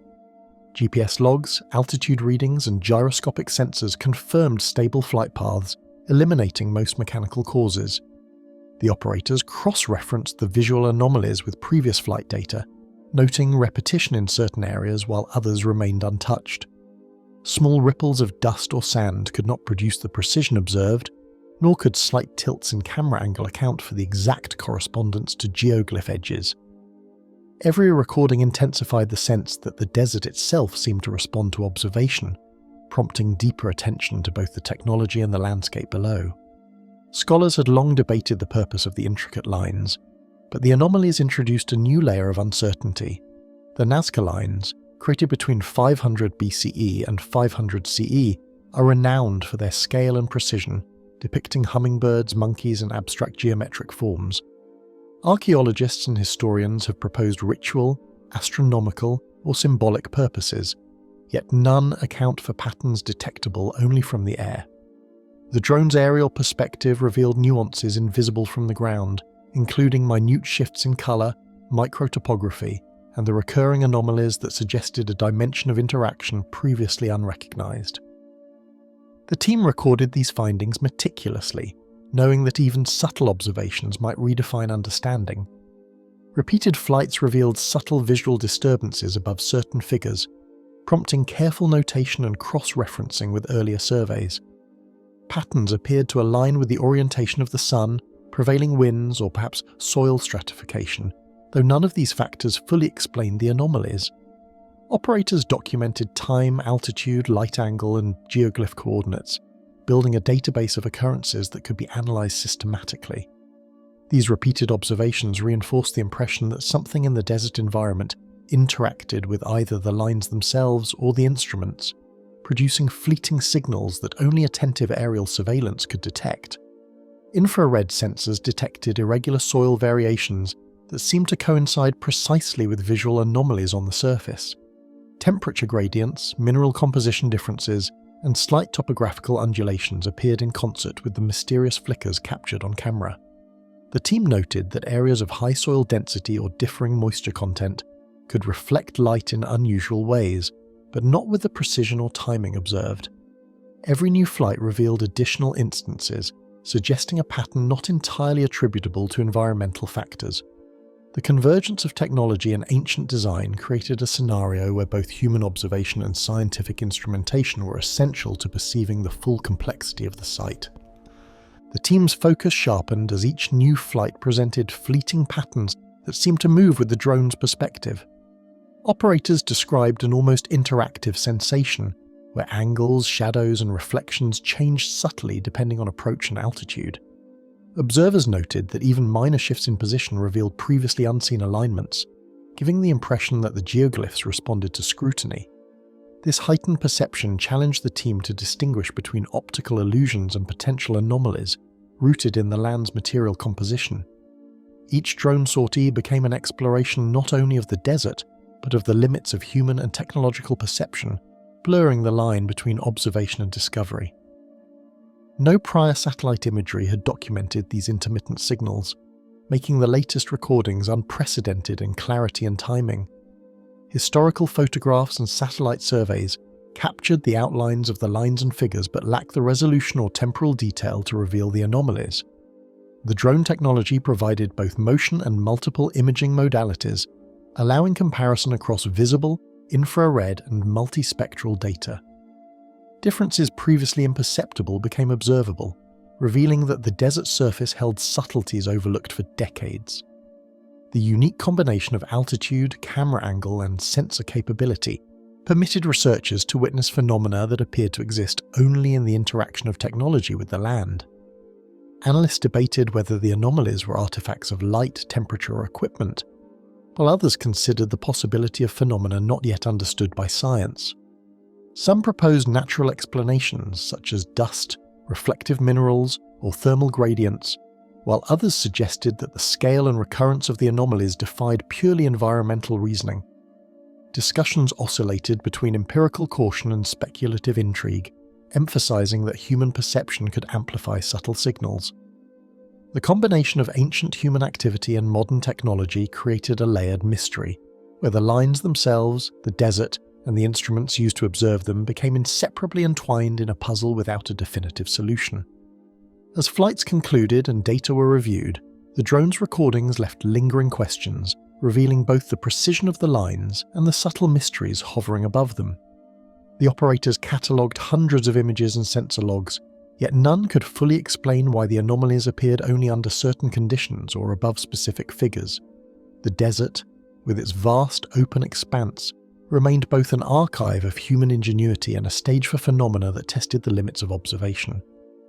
Even after returning to base, the team continued to analyze patterns, knowing that every pixel, shadow, and fluctuation might hold significance beyond current understanding. The desert holds its secrets in plain sight, whispering enigmas that only vigilant eyes and patient instruments can perceive. The Tomb of the Screaming Mummy, Egypt. A shocking realization struck the team as the mummy's face came into view, its jaw fixed in an expression that seemed to echo a silent scream. Dust hung in the narrow chamber, yet the contortion of the features drew all attention. Carefully adjusted lighting revealed the full extent of the anomaly: deep-set eyes, a gaping mouth, and a rigid neck posture that defied conventional mummification expectations. The initial survey noted the mummy's age, estimated from carbon dating to the late New Kingdom, and the team immediately began photographing the sarcophagus and surrounding walls. Every inch of the mummy seemed to resist immediate comprehension, as though frozen in a moment of unspoken horror. The body's limbs twisted unnaturally within the wrappings, and subtle differences in resin application suggested techniques unlike those seen in nearby burials. Fingers were splayed at odd angles, arms crossed over the chest with unusual rigidity, and legs appeared slightly contracted, as if held in tension. Samples collected for chemical analysis later confirmed unusual concentrations of resin and salts, hinting at deliberate experimentation or an adaptation in embalming practice. These anomalies prompted careful documentation, with multiple cameras capturing every angle and depth. Even among seasoned Egyptologists, few had encountered a mummy whose posture and chemical profile were so distinctly different from the standard protocol observed in tombs of similar status and period. The intricate bandaging and skeletal anomalies drew the researchers in, yet an almost instinctive unease quietly settled over the chamber as they examined the remains. The linen wrappings were expertly layered, yet the tension in the fabric highlighted the contorted position of the body beneath. Small abrasions and discoloured patches suggested handling over time, either during preparation or post-burial disturbance. The team recorded meticulous measurements, comparing lengths of bones and angles of joints with documented mummies of the same era. Subtle creaking of wood and shifting air within the chamber amplified the sensation that the mummy's pose carried a silent urgency, creating a tension that persisted even after the documentation was complete. Around the sarcophagus, scattered amulets, ceremonial jars, and inscribed plaques hinted at both ritual significance and possible reasons for the unusual mummification. Several pottery fragments bore hieroglyphs referencing protective deities, while small gold and faience charms suggested a burial intended for someone of considerable status. Yet the inscriptions offered no direct clues regarding the contorted expression or limb positioning. Archaeologists noted that the spatial arrangement of objects appeared deliberate, as if arranged to accommodate or perhaps constrain the body. Each artifact was photographed and catalogued, providing a contextual record for future analysis. The juxtaposition of standard burial offerings with the anomalous body created a compelling contrast, deepening the mystery of the tomb. Forensic analysis indicated extreme post-mortem contraction combined with evidence of disease, yet no single explanation fully accounted for the grotesque articulation of the limbs. Microscopic examination revealed desiccation patterns inconsistent with typical mummification, suggesting either accelerated drying methods or unusual chemical treatments. Bone density analysis showed no signs of malnutrition or trauma before death, complicating theories about natural causes for the contorted posture. Soft tissue remnants revealed localized chemical reactions, possibly indicating experimental embalming. Pathologists consulted on the case emphasized that, while several elements had parallels in Egyptian funerary science, the overall combination remained unparalleled, highlighting the tomb as both historically significant and scientifically confounding. Comparison with contemporary Egyptian funerary practices revealed stark contrasts, emphasizing that this burial might represent a deviation or a now-forgotten ritual tradition. Textual sources from the period described standard positions for high-status burials, often supine with arms crossed or at the sides, and rarely including such extreme post-mortem tension. The screaming mummy's posture, paired with careful bandaging and lavish grave goods, suggested intentionality rather than accident. Scholars speculated on ceremonial purposes, protective rituals, symbolic enactments, or measures meant to prevent the deceased from returning. Every theory remained speculative, yet the tomb's contents offered the rare opportunity to examine an artifact at the intersection of ancient culture, experimental mortuary practice, and unexplained anomaly. Photographic documentation repeatedly captured odd shadows and subtle reflections along the mummy's wrappings, puzzling the team despite controlled lighting conditions.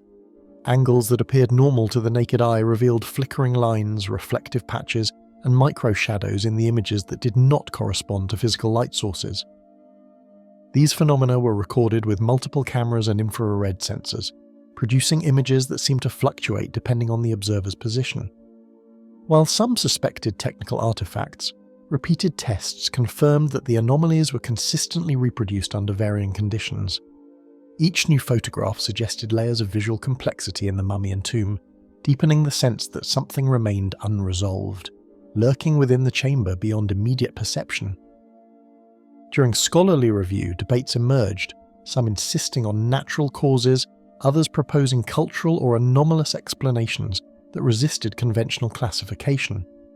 Discussions ranged from chemical reactions within the resin to symbolic gestures encoded into the body's contorted posture.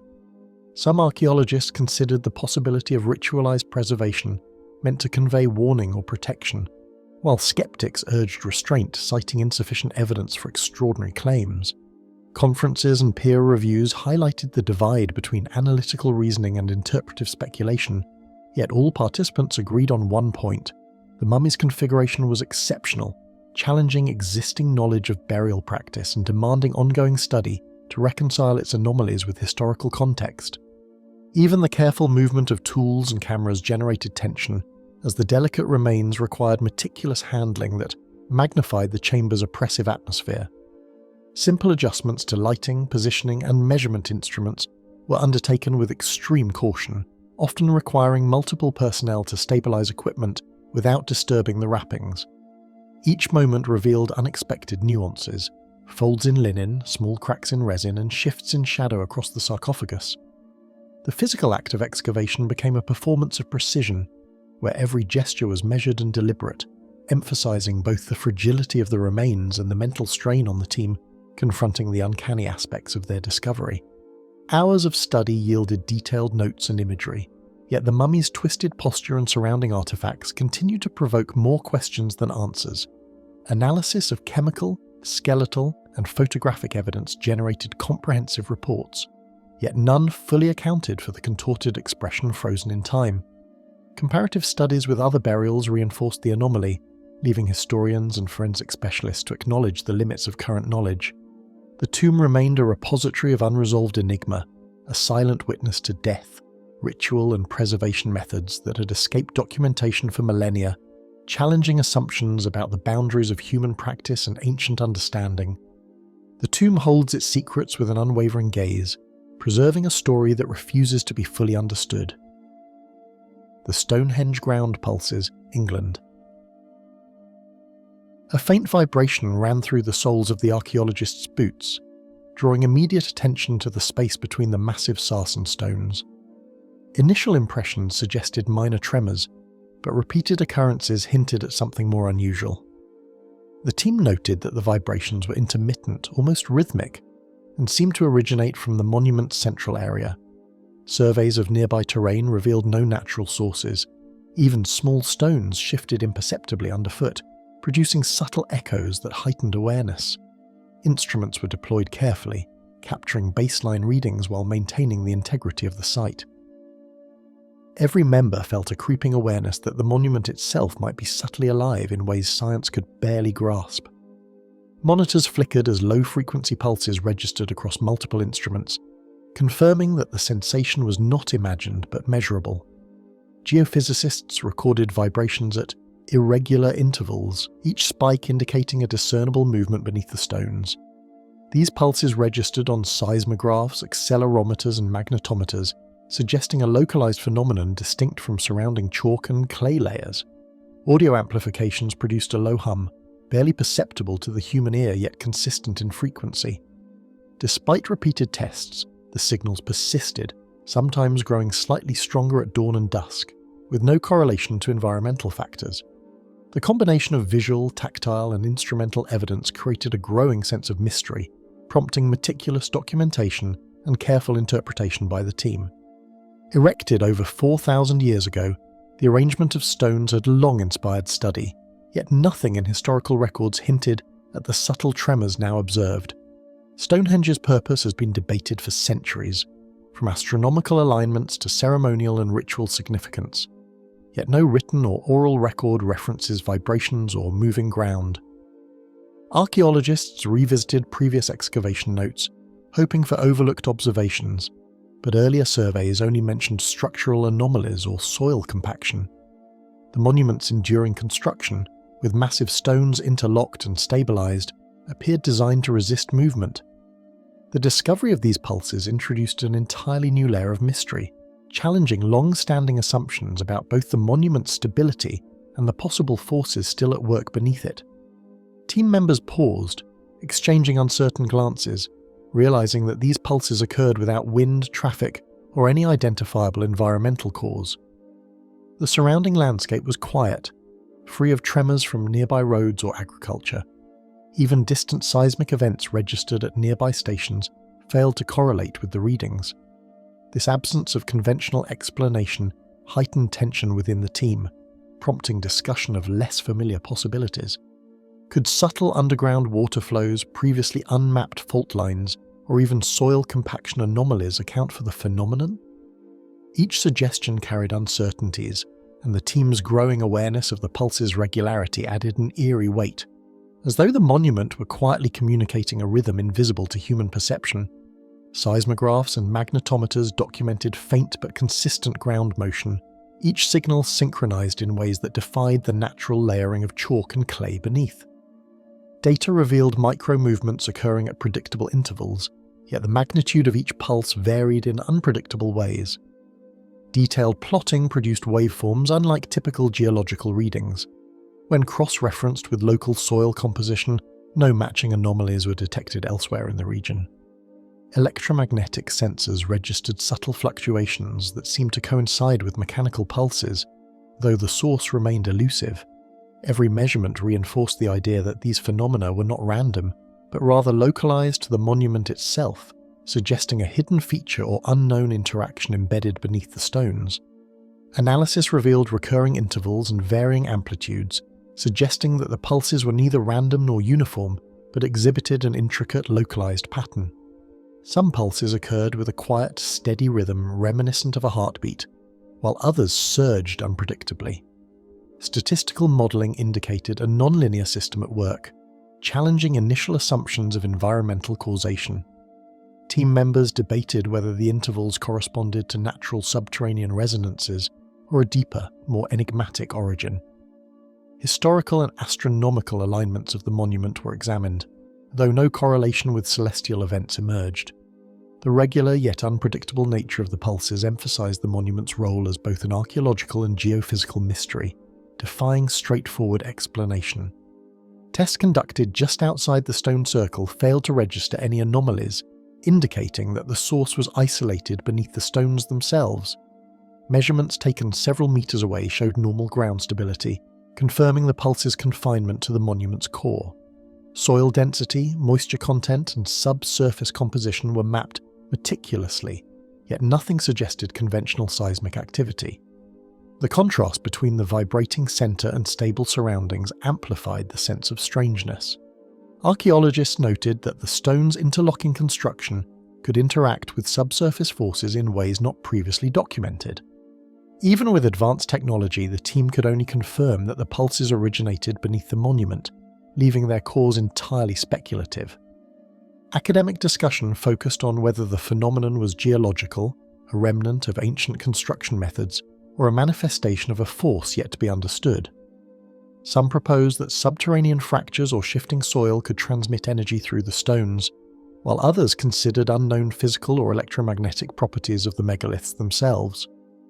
Alternative theories speculated on deliberate ancient engineering techniques to create subtle vibration, perhaps for ritual or ceremonial purposes. Each hypothesis carried merit and uncertainty, yet none could fully account for the observed pattern, intensity, or isolation. The ongoing debate highlighted the intersection of rigorous scientific observation and the enigmatic qualities of a site whose history still held surprises. Extended periods of careful monitoring produced detailed records, yet each new dataset deepened the puzzle rather than resolving it, keeping the team in tense anticipation. Instruments were recalibrated, additional sensors deployed, and recordings analysed across multiple timescales. Even minor environmental factors, temperature, humidity, and barometric pressure, were logged to rule out interference. Despite extensive controls, the pulses persisted, their source remaining untraceable. Team members worked in shifts, documenting fluctuations and comparing notes, yet no consensus emerged.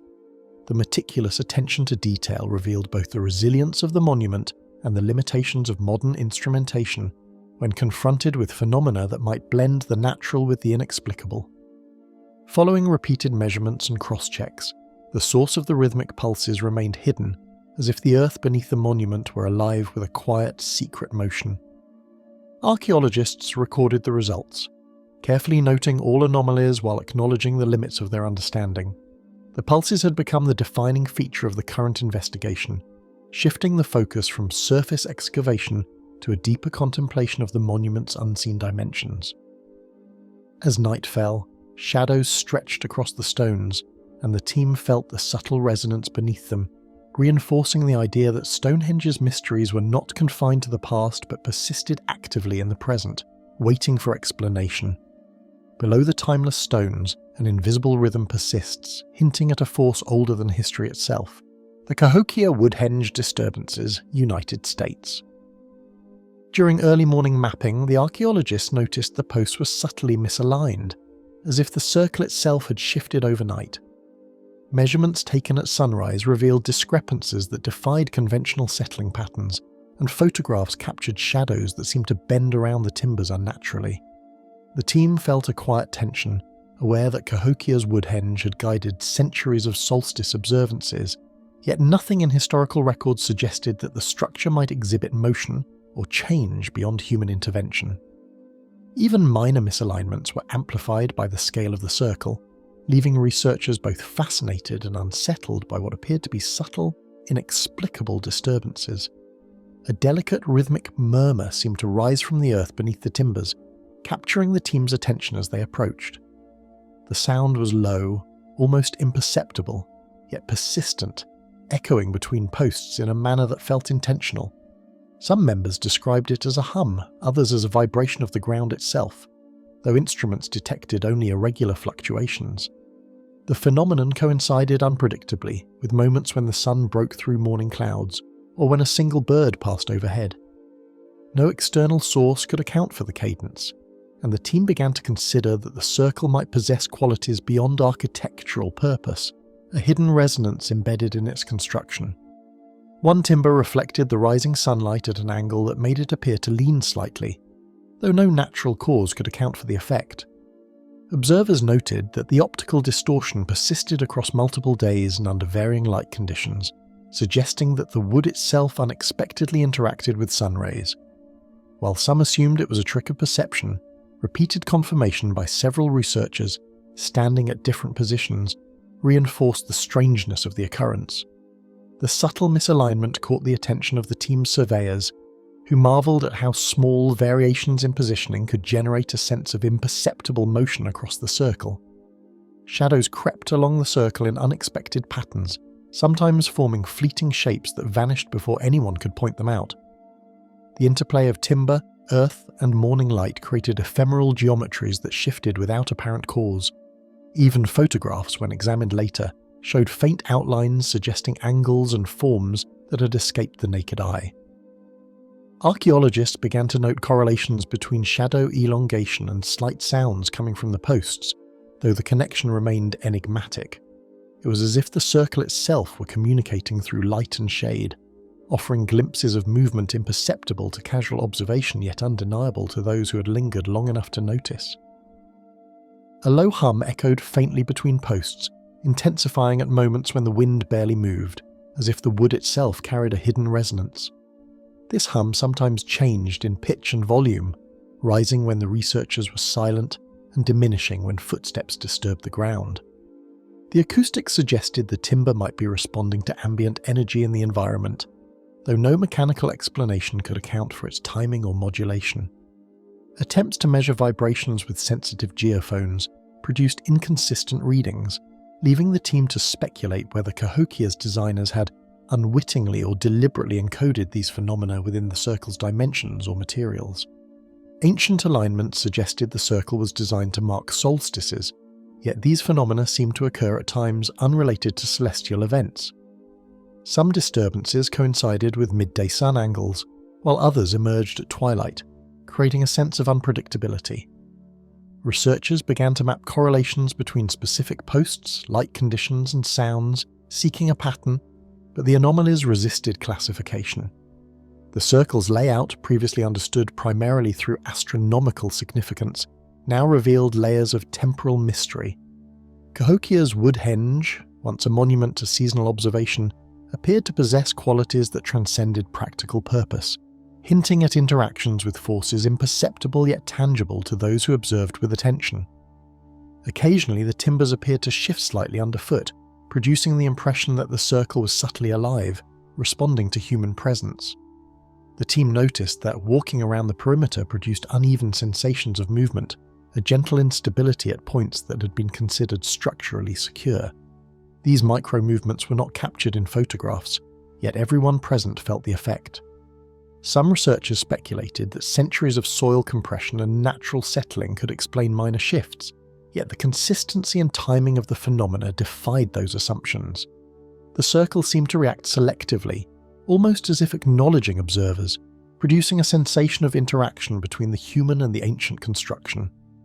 Light reflecting off carved notches on certain posts created flickering patterns that left the team questioning whether the effect was natural or intentional. The interplay of geometry and sunlight produced a fleeting brilliance that appeared only at specific angles, disappearing when the observer moved slightly. These occurrences aligned with faint humming sounds, adding layers of multisensory complexity to the experience. Archaeologists began to document the phenomenon meticulously, yet no existing explanation tied together light, sound, and subtle post-movement in a coherent model. The effect remained a puzzle, suggesting that Cahokia's Woodhenge might have encoded information perceptible only under precise conditions, blending human perception with the architecture itself. At twilight, the posts seemed to hum together, a quiet chorus that rose and fell in rhythm with the setting sun. Observers described the experience as almost musical, though no instruments were present. The combined light and sound evoked sensations of awareness within the circle, as if the timbers themselves were speaking. Evening air brought cooler temperatures, changing the acoustic properties of the soil and amplifying these subtle phenomena. Researchers noted that these events were not continuous, but intermittent, reinforcing their sense of unpredictability. The sunset hum became one of the most compelling mysteries of the site, suggesting an intricate relationship between natural cycles and the material presence of the ancient structure. Even as darkness fell, the circle exuded a presence, as if it held memory within the wood, beyond comprehension or measurement. The timbers absorbed moonlight, casting long shadows that seemed to pulse faintly in sequence. the team experienced an uncanny sensation of continuity, as though past ceremonies and observers left echoes that lingered in the materials themselves. While no direct evidence of intentional engineering remained, the combined effect of motion, sound, and light created a powerful impression of life within the circle. Cahokia's Woodhenge, though silent to the casual passerby, revealed a hidden vitality to those willing to observe with patience and sensitivity. Cahokia's timber circle resonates with secrets that have endured for centuries, whispering a language only the wood remembers. The Petra Treasury shadows, Jordan. Carved niches aligned with precise angles, casting intricate forms that seem to shift of their own accord across the treasury's facade. These geometries flickered between depth and flatness, as if the stone were subtly breathing, defying expectations of permanence. Each carved panel revealed details that vanished depending on the observer's angle, creating a sense of layered complexity that had eluded documentation for centuries. Historians recognize the artistry of Nabatean sculptors, yet the interactions of shapes and shadows suggested a phenomenon that transcended craftsmanship, hinting at design principles or natural forces that remained unexplained despite careful study. Columns produced faint echoes that travelled unpredictably, resonating in ways that suggested the stone itself retained hidden patterns of sound. Whispered noises seemed to bounce across the facade, sometimes lingering longer than physics alone would allow. Researchers had noted that narrow recesses amplified these reverberations in specific sequences, producing tones that resembled a deliberate, though unintelligible, rhythm. The interplay between these echoes and the carved surfaces created fleeting harmonics, seemingly tied to the angularity of the stone. Even measurements of pitch and timing failed to account for the irregularities, leaving an unexplored acoustic landscape that hinted at intentional or anomalous properties embedded within the treasury's construction. Shadowed recesses separated and merged with unusual timing, creating geometries that defied conventional understanding of light and space. Certain areas appeared darker or lighter, at intervals that did not correlate strictly with the sun's movement. The treasury's facade became a stage for transient compositions of shadow, revealing figures, patterns, and shapes that seemed to exist independently of any observer's viewpoint. Scholars debated whether the irregularities could be explained by erosion, subtle shifts in the rock, or unknown optical effects. Yet repeated observations confirmed that the phenomena were real, persistent, and localized, suggesting that the stone itself hosted a hidden system of visual interplay that challenged conventional interpretations. Certain carvings appeared to interact with one another, forming shapes that flickered and dissolved without any discernible cause. Reliefs in proximity sometimes seemed to mirror or complete each other, creating emergent forms that disappeared when viewed from slightly different angles. This visual choreography gave the facade a dynamic quality, making it feel alive, though there was no moving mechanism present. The pattern suggested knowledge of geometry and perception far beyond the obvious decorative intent. Attempts to reproduce the effects artificially failed, reinforcing the idea that something unique existed in the combination of stone composition, depth, and subtle surface variations that could manipulate light and shadow in ways that defied expectations. The facade's reliefs hinted at alignments with unseen corridors, suggesting symbolic or ceremonial relationships embedded within the stonework. Certain niches pointed along axial lines toward inner chambers, creating a network of visual connections that were not immediately apparent. Researchers speculated that these alignments might have served to communicate spiritual or ritual information, perhaps guiding light or shadow in specific sequences during ceremonies. Despite detailed mapping, some correlations remained unexplained, implying that the treasury's design encompassed an understanding of spatial and optical dynamics beyond what archaeology could fully measure. The possibility that these effects were intentional imbued the site with an enduring aura of mystery. Narrow fissures amplified and distorted subtle noises, producing resonances that seemed synchronized with the treasury's angular structures. Sounds of falling debris, footsteps, or wind produced unexpected reverberations, sometimes echoing at frequencies that matched particular carvings. This interaction created a layering of audio effects over the visual patterns, resulting in a multisensory experience that felt orchestrated. Even highly sensitive acoustic instruments struggled to capture the nuances, which shifted depending on the exact position. The combination of shadow, relief and resonance suggested a sophisticated knowledge of the physics of stone, though whether deliberate or coincidental remained an open question, leaving the treasury's acoustic dimension largely uncharted. Sequences emerged and receded in repetition, forming intricate sequences that implied deliberate design beyond immediate comprehension. Certain shadows repeated with subtle variation, aligning with carvings or channels in ways that produced a quasi-rhythmic visual effect. These sequences were ephemeral, vanishing without warning and returning unexpectedly, creating a perception of deliberate choreography within static stone. Scholars struggled to find correlations with known astronomical or calendrical systems, suggesting that the phenomenon may have been symbolic or experiential rather than purely functional. Each observation added another layer of complexity, reinforcing the sense that Petra's treasury contained intentionally hidden patterns that could manipulate perception across time and perspective. Shadows occasionally resembled figures or symbols, their fleeting appearance hinting at meanings lost to time but encoded in the rock. Geometric motifs sometimes coalesced into shapes reminiscent of animals, abstract forms, or even humanoid silhouettes, though always just at the edge of recognition. These patterns were ephemeral, emerging only under precise conditions of observation, and were impossible to capture fully through sketches or photographs. Attempts to catalogue the forms revealed repetitions and variations, suggesting an underlying system of encoding. Whether these effects were designed as ritualistic storytelling, spiritual guidance, or symbolic markers remains unknown, but the ephemeral nature of the figures intensified the sense of a deliberate, hidden language. The interplay of form, shadow, and resonance resisted predictable patterns, leaving a persistent sense of hidden order beneath apparent chaos. While individual effects could be analysed in isolation, their combination produced phenomena that did not follow simple cause and effect rules. Researchers recorded temporary alignments, echoes, and shadow shapes, yet the system as a whole remained inscrutable. Each session of observation yielded slightly different results, implying that either an unknown variable influenced the interactions, or that the stone itself operated as a dynamic system beyond conventional measurement. The treasury seemed to defy reductionist analysis, preserving its secrets in a complexity that only deepened with scrutiny. Details etched into the treasury appeared to respond to each other, as if the monument contained a silent language readable only through shadow and sound. Certain carvings created optical illusions that interacted with adjacent reliefs, forming temporary symmetries or asymmetries that changed with movement along the viewing axis. Acoustic anomalies aligned with these patterns, producing subtle, imperceptible vibrations that echoed through the stone. The phenomena were fleeting, yet consistent enough to suggest deliberate engineering or unexplained natural laws at work.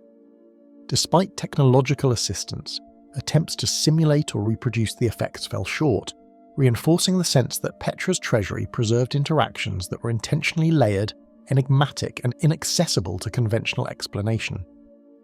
Petra's treasury guards secrets woven into stone itself, revealed only when its hidden patterns align, whispering messages that time has not yet erased.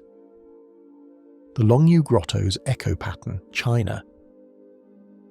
Deep within the hewn chambers of the Longyu Grottos, sounds behave unpredictably, bouncing across vast surfaces in ways that seem almost intentional.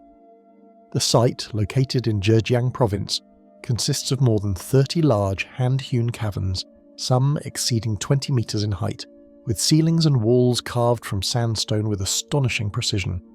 Archaeologists and acousticians have noted that the scale and geometry of the chambers produce echoes that do not follow conventional patterns, creating a sense that the stone itself participates in a deliberate orchestration of sound. Even a whispered syllable can ricochet in unexpected directions, lingering far longer than expected. The sheer scale of the halls is deceptive, with walls and ceilings meticulously chiseled into parallel planes that amplify and twist even the faintest noise. Light reflects unevenly across the smooth surfaces, but it is sound that dominates perception within the grottos. Every hammermark and groove contributes subtly to the acoustic environment, making each chamber distinct. Observers report that sounds can appear to originate from locations far removed from their actual source. This architectural precision, combined with uniformity across multiple grottos, suggests knowledge of acoustic principles beyond what historians previously attributed to the period of construction. Dripping water and footfalls generate echoes that arrive out of sequence, layering and diverging as if the stone itself were orchestrating a hidden rhythm. When researchers walked deliberately through certain passages, the echoes created the impression of multiple footsteps, a phenomenon impossible to replicate in conventional spaces. Dripping water, which typically produces a single predictable sound, transforms in these chambers into cascading, overlapping tones, creating sequences that seem intentionally patterned. The cumulative effect is an auditory illusion that challenges perception, making the grottos feel simultaneously empty and inhabited, silent and resonant, revealing a level of acoustic sophistication that continues to puzzle experts. Certain chambers produce persistent resonance patterns, repeating with subtle variations that suggest an underlying structure or principle yet to be understood. When objects are dropped or tapped, the resulting echoes can recur in a rhythm that seems independent of the original impulse. Measurements reveal a delayed layering effect, where sounds from different parts of the chamber interact to produce sequences that are almost musical in nature. The repetition is not uniform, it varies slightly each time, implying a complex interplay between stone, space, and vibration. Researchers have struggled to determine whether these patterns were an intentional design or an incidental byproduct of precise stone carving on such a monumental scale. Narrow tunnels and alcoves distort frequencies unpredictably, creating overlapping tones that shift depending on the observer's position within the grottos. Moving a few steps can transform a faint echo into a loud resonant pulse, or cause a sound to disappear entirely. Even subtle differences in posture or hand placement alter the acoustics, suggesting the chambers were carved with an understanding of sound behavior in three-dimensional space. Some passages create harmonic overtones that interact across walls, producing ghostly sounds that cannot be easily mapped or replicated. The overall impression is that the grottos are not merely empty spaces but active participants in a dynamic acoustic system. A faint rhythmic vibration sometimes emerges when sounds interact with parallel surfaces, forming patterns that seem more than mere coincidence. These vibrations are not continuous but occur only under specific conditions, such as particular tones or frequencies. When researchers tested different pitches using tuning forks, they found that certain notes produced a resonance that travelled far beyond the expected range, sometimes echoing into adjoining chambers. The effect suggests an advanced, perhaps intuitive understanding of how stone and sound interact, creating phenomena that resemble deliberate acoustic design. It is a haunting experience, as if the rock itself remembers and responds to human presence. Columns, niches, and carved depressions are arranged to subtly manipulate sound propagation, producing echoes that appear selectively or vanish entirely in some spaces. The grotto's architects, whose identities and methods remain unknown, appear to have considered more than structural stability. Each carved feature influences the movement of sound, guiding it along paths that defy geometric expectations. Some areas create localized reverberations, while others absorb echoes almost entirely. The effect is that sounds seem alive, shifting unpredictably as one moves through the space. Observers often report the sensation of being surrounded by multiple sources of sound, despite knowing the space is unoccupied, adding to the sense of mystery. Even modern acoustic equipment struggles to capture the full complexity of the grotto's echo behavior, revealing a phenomenon beyond conventional measurement. Microphones, laser vibrometers, and sound mapping software detect some patterns, but fail to account for the nuanced interactions that human perception experiences. The interplay of echo, resonance, and vibration is highly sensitive to minor changes in position or orientation, making it difficult to reproduce the experience in laboratory conditions. Researchers are left with partial data and subjective accounts, yet even these fragments demonstrate that the grottos operate as a sophisticated, multi-layered acoustic environment that continues to defy explanation and invites further investigation. Speculation persists that the patterns may have served ceremonial or symbolic purposes, encoded in stone to communicate through sound as much as through sight. Some scholars suggest that the echoes may have accompanied rituals, marking time or signalling events with sequences of sound. Others propose that the chambers functioned as acoustic messages, designed to convey specific tones or vibrations to participants within the grottos. Despite centuries of study, no definitive interpretation exists, and the combination of precise carving and unpredictable acoustic phenomena implies intent rather than accident.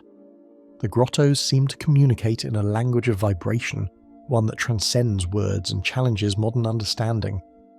The grottos combine stone, space, and resonance into a system whose complete logic remains hidden, leaving observers to experience an uncanny interplay of sound and architecture. Visitors report a sense of being enveloped in an unseen orchestration, where echoes converse with each other across vast distances. The scale, geometry, and acoustic behaviour suggest a deliberate integration of sound into the design, yet no written records explain its purpose. Experiencing the grottos is to confront the limits of perception and understanding, as the rock seems to mediate between the natural world and human presence. Each echo carries a subtle trace of intention, leaving both awe and uncertainty. Within the Longyu grottos, every echo carries a trace of an ancient intention, murmuring secrets that refuse to be fully heard. The Banchang burial site. Heat zones, Thailand. Archaeologists working at Banchang, a UNESCO World Heritage Site in northeastern Thailand, approached the earthen burial mounds with a mixture of methodical focus and quiet apprehension, aware that decades of study had revealed only fragments of the Bronze Age community that once thrived there. The site, renowned for its intricately decorated pottery and early metallurgical artifacts, seemed ordinary at first glance. Yet teams had begun to notice subtle anomalies emerging during active excavation. Instruments registered sudden spikes in localized heat, rising unpredictably near certain graves, compelling researchers to question whether the disturbance of soil and objects triggered something unseen beneath the surface. Initial measurements were cautious and meticulous. Thermocouples and infrared sensors, carefully placed around burial pits, recorded temperature fluctuations that could not be explained by ambient conditions. These heat zones appeared only when archaeologists were actively handling artifacts or brushing soil from skeletal remains, vanishing soon after the work paused. Every dataset was cross-checked against weather, sunlight, and equipment calibration, yet no correlation emerged. The anomalies seemed to follow human interaction rather than natural cycles, lending a weight of unease to an otherwise systematic excavation. The mounds themselves, composed of compacted soil layers interspersed with fragments of pottery and bronze, revealed that the community had deliberately arranged their dead with specific orientations and grave goods. Researchers observed that areas surrounding high-value bronze items exhibited stronger heat fluctuations, raising questions about whether the metals or the soil composition might somehow interact with human activity. Detailed soil analyses confirmed variations in mineral content, but none could fully account for the intensity and suddenness of the temperature spikes, leaving archaeologists with a puzzle that seemed to straddle the line between the physical and the inexplicable. Field teams turned their attention to skeletal remains, noting that graves containing individuals buried with intricate ornaments often coincided with the most pronounced thermal readings. Experts hypothesized that the combination of organic decomposition, metallic artifacts, and moisture content might create microthermal pockets, yet repeated measurements in similar soil contexts elsewhere failed to replicate the phenomenon. The specificity of the effect, both in location and timing, suggested a hidden factor tied to the act of excavation itself, compelling researchers to document every motion with precision, as if the earth beneath Banchang responded selectively to their presence. Beyond instruments, subtle sensory cues added to the unease. Team members reported brief sensations of warmth along their hands and forearms when leaning into certain graves, sometimes accompanied by an almost imperceptible humming or vibration, which faded when they withdrew. While these experiences were anecdotal, they aligned consistently with the heat spikes recorded by devices, reinforcing the notion that the phenomenon was neither random nor entirely measurable. These human-scale observations became a crucial complement to the cold, objective data, as though the site itself communicated in forms only partially accessible to modern technology. Archival records offered little insight, though early reports from the 1970s mentioned unusually rapid decomposition in some graves and localized soil anomalies that had been largely disregarded at the time. Comparative studies with other Southeast Asian Bronze Age sites revealed that Banchang's combination of high bronze content, organic interment, and tightly compacted soil was distinctive. researchers began to suspect that the pre-flood builders, who organized their cemeteries with apparent ritual precision, may have unwittingly created environments prone to subtle thermal and electromagnetic interactions, producing effects that would elude casual observation but reveal themselves to persistent investigation. As the excavation progressed, small variations in digging techniques altered the readings.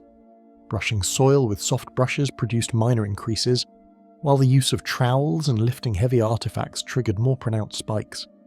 This correlation prompted the team to consider the potential role of mechanical energy transfer into the burial matrix, yet attempts to simulate the phenomenon in controlled laboratory conditions failed. The unpredictability, combined with the site's apparent responsiveness to human presence, introduced a tension to the work that went beyond academic curiosity, forcing archaeologists to move deliberately, aware that the ground seemed to react to their intentions. Thermal imaging further complicated understanding. Nighttime scans revealed transient hotspots that appeared and disappeared within minutes, sometimes lingering only a few centimeters from where an artifact had been set down hours earlier. Soil moisture levels, temperature gradients, and metal placement offered partial explanations, but could not reproduce the observed dynamics consistently. Teams documented each anomaly with high-resolution imaging, careful notation of soil composition, and synchronized video recordings, yet every set of data seemed to deepen the mystery, hinting at forces or properties of the site that lay just beyond conventional comprehension. Interactions with the local environment added another layer of intrigue.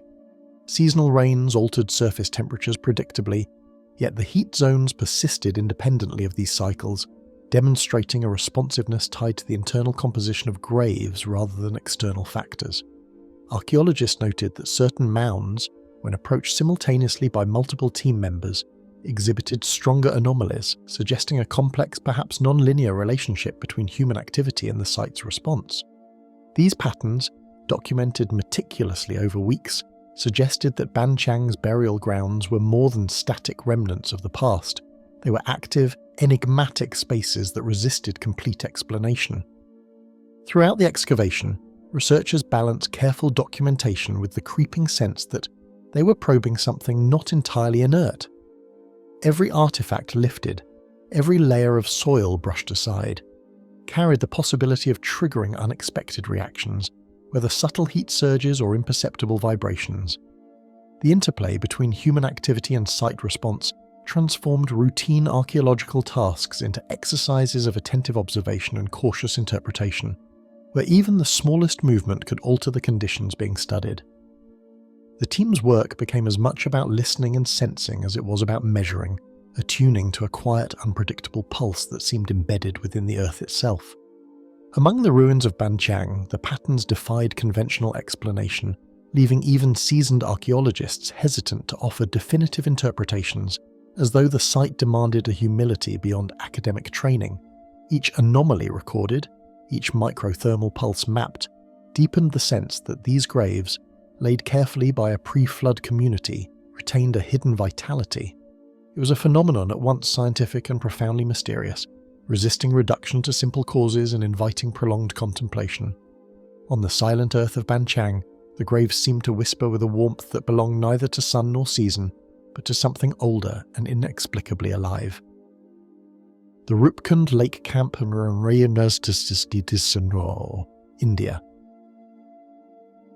High in the Garhwal Himalayas, Rupkund Lake lay hidden beneath layers of ice for much of the year, revealing its human cargo only as the summer sun crept over glacial slopes. The lake, perched at over 5,000 meters, had long captivated explorers and researchers alike, its shallow waters concealing hundreds of skeletal remains that seemed frozen in time. Archaeologists and mountaineers noted that seasonal thawing gradually exposed fragments of bones, often scattered and partially embedded in sediment. Even the earliest expeditions were struck by the lake's stark isolation, where sheer cliffs and relentless winds seemed to guard the secrets lying beneath the frozen surface.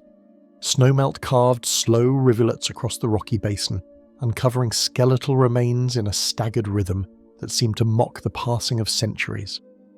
As ice receded, bones emerged in clusters along the lake's margins, revealing patterns that appeared both deliberate and chaotic.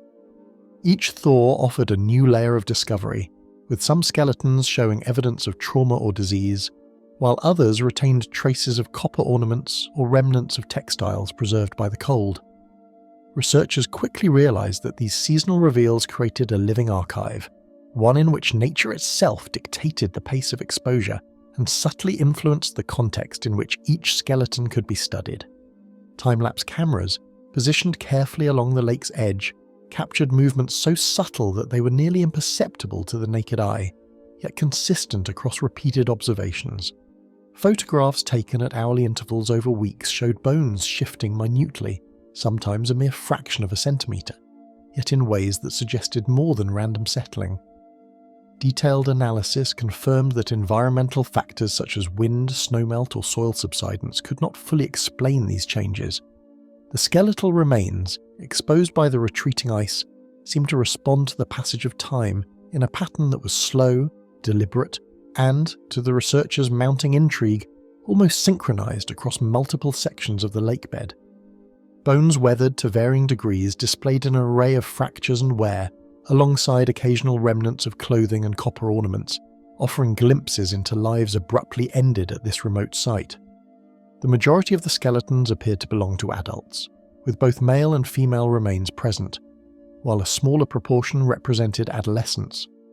Many bones bore signs of trauma consistent with blunt force injuries, suggesting a sudden and violent event, though environmental degradation complicated interpretations. Copper artifacts and fragments of textiles, analysed by conservation specialists, provided cultural context and confirmed that the remains dated back to at least the 9th or 10th century CE. Every fragment, no matter how small, contributed to the sense of a story only partially recoverable. Between documentation sessions, skeletal elements appeared to shift in synchrony, forming alignments that no seasonal pattern or glacial movement could fully account for. Researchers observed that clusters of bones, sometimes separated by meters of ice or sediment, subtly rotated or repositioned themselves between photographic sessions. These movements were slow, almost imperceptible, yet repeated enough times to rule out observer error. While it remained impossible to confirm any supernatural cause, the regularity of the shift suggested an underlying system, a mechanism, or perhaps a pattern hidden within the ice and sediment, that defied straightforward geological or physical explanations. Local legends hinted at a tragedy long forgotten, while early anthropological surveys recorded dozens of skeletons concentrated in the shallow lake margins, each with signs of trauma that have puzzled researchers for decades.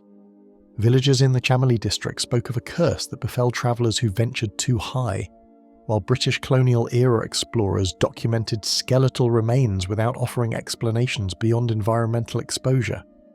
Modern researchers have pieced together these historical observations with contemporary forensic methods, confirming that while many deaths may have resulted from natural hazards, the spatial arrangements and subtle, repeated motions of the bones remain enigmatic, adding layers of suspense to each excavation season. Repeated measurements of ice depth, temperature, and sediment movement were painstakingly logged, yet each round of data seemed to deepen rather than resolve the sense that the remains had a rhythm of their own. Precision instruments captured freeze-thaw cycles, snow compaction, and water flow, all of which influence how debris moves across high-altitude lakes. Even after controlling for these variables, researchers noted that some bones shifted in a manner inconsistent with physical explanations. Documenting every anomaly became a central part of fieldwork, as scientists balanced forensic rigour with the mounting awareness that Rupkund skeletons might not simply lie inert but exist in a delicate and mysterious equilibrium. The wind carved a low whistle across the frozen lake surface, and researchers noted a subtle, almost imperceptible settling of bones, as if the earth itself acknowledged their presence. At dawn, the lake's surface glimmered with fragments of ice and scattered skeletal elements, catching the light in ways that accentuated their eerie geometry. Field teams remarked on the uncanny sensation that time behaved differently at the lake's edge, as though the slow exposure of remains and the repeated motions of bones were part of a process entirely separate from human perception. Even seasoned scientists found themselves hesitant to make assumptions about what they were witnessing, even when accounting for melting patterns and freeze-thaw cycles. Some formations of skeletons suggested an order too precise to be random, hinting at unseen forces guiding their arrangement. Bones aligned along subtle curves, Certain skulls angled to face similar directions, and clusters of limbs formed geometric repetitions that defied purely natural explanation. Researchers recorded these configurations in exhaustive detail, yet each new season revealed additional shifts, reinforcing the notion that the lake and its contents were engaged in an ongoing slow-moving choreography. Every observation deepened the sense that Rupkund Lake was more than a site of historical tragedy. It was an active, enigmatic archive of human mortality. As the sun dipped behind distant peaks, the lake seemed suspended in silence, its scattered bones frozen in place, yet whispering histories that no camera could entirely capture. Shadows lengthened across ice and rock, and the air grew thin and still, amplifying the sense of isolation and the subtle movements that defied explanation. Researchers often lingered long after instruments were packed away, drawn by the quiet persistence of the skeletal arrangements and the knowledge that each season would reveal new mysteries. The lake's rhythm, shaped over centuries, appeared inexorably tied to the slow imperatives of snow, ice, and human absence, leaving investigators with questions that science could not fully answer. On the melting ice of Rupkund, the skeletal remnants appeared to move with a patience and purpose that no human hand could claim. The Sanxingdui mask orientation, China. The first bronze mask uncovered in Pit 1 seemed to stare with a presence that defied explanation, its elongated eyes and flaring features capturing the attention of every archaeologist who approached. Carefully unearthed from layers of compacted soil, the mask exhibited a patina of age, yet retained a startling clarity in its sculpted expressions. Its features were exaggerated, almost surreal, suggesting ritual or symbolic purpose, though the precise meaning remained lost to time.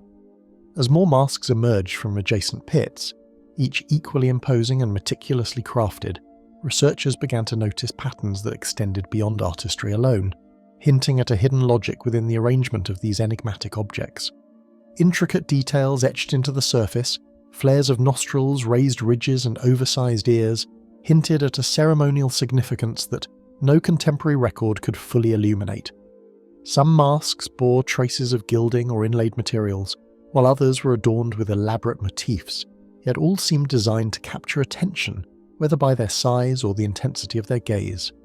Bronze casting at this scale required sophisticated techniques, and metallurgical analysis confirmed that the artisans had mastered alloys and methods well beyond what had been previously documented in the region. The craftsmanship was precise enough to suggest intentionality in placement, yet the mask's purpose remained cloaked in mystery. Between successive cataloguing sessions, several masks were found to have rotated or subtly shifted, an anomaly that persisted despite careful surveillance and sealed access to the excavation pits. Each mask had been photographed, measured, and mapped, with meticulous attention to detail, and physical barriers prevented unauthorized entry. Yet when researchers returned, they discovered orientation changes, sometimes slight, sometimes more pronounced, that could not be explained by accidental disturbance. Detailed records confirmed the movements were consistent across multiple masks, suggesting that the phenomenon was real, measurable, and reproducible, though utterly resistant to explanation. Teams followed strict protocols for handling, photographing, and recording each artifact, yet the repeated adjustments in orientation could not be attributed to human error or oversight. Guards were stationed to prevent unauthorized access, and markings in the soil and diagrams of pit layouts left little room for misplacement. Archaeologists double-checked every procedure, ruling out even subtle vibrations or inadvertent contact. Despite these precautions, masks continued to be found in new orientations during each subsequent inspection.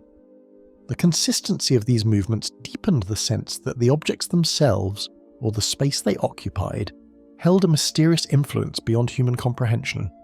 Soil settling, minor vibrations, and thermal expansion were measured meticulously, yet the precise and repeated rotations continued to defy all known physical explanations. Seismographs recorded negligible movement in the surrounding area, temperature and humidity sensors tracked normal variations, and careful monitoring of pit walls ruled out shifting earth. Despite these controlled conditions, the mask's rotations persisted in ways that did not correspond to any measurable environmental factor. Each anomaly was logged, photographed, and compared to previous data, yet the shifts followed no predictable pattern, reinforcing the impression that the masks retained an agency or responsiveness that challenged conventional logic. Sanxingdui's vanished civilization, with its elaborate bronze artistry and sudden disappearance, cast an additional layer of enigma over the shifting masks, as if their movement were connected to forgotten ritual practices.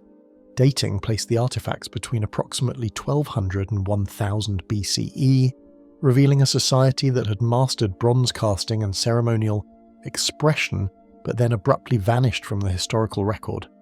Scholars have debated the significance of the pits, suggesting they were ritual deposits or sacrificial offerings, yet the unexplained rotations hint at a dynamic element within the site, an interaction between the objects and their environment that seems to transcend human intervention. Exhaustive sketches and repeated surveys verified the rotations, confirming that the shifts were genuine and consistent across multiple documentation sessions. Each mask was marked with reference points, photographed from multiple angles, and catalogued with high-resolution diagrams to track movement over time. Even masks placed in the centre of pits, isolated from others and far from potential vibration sources, were occasionally found turned when revisited. These consistent findings left researchers with a tangible mystery. While no physical cause could be identified, the phenomenon could be reproduced and observed, giving it a compelling, almost empirical credibility within the scientific record. The gleaming bronze surfaces reflected overhead lights and shadows in ways that heightened a subtle tension in the pits, giving the impression that the masks themselves were aware observers. Light bounced across exaggerated features, and the sheer scale of some masks created a sense of presence that was difficult to ignore.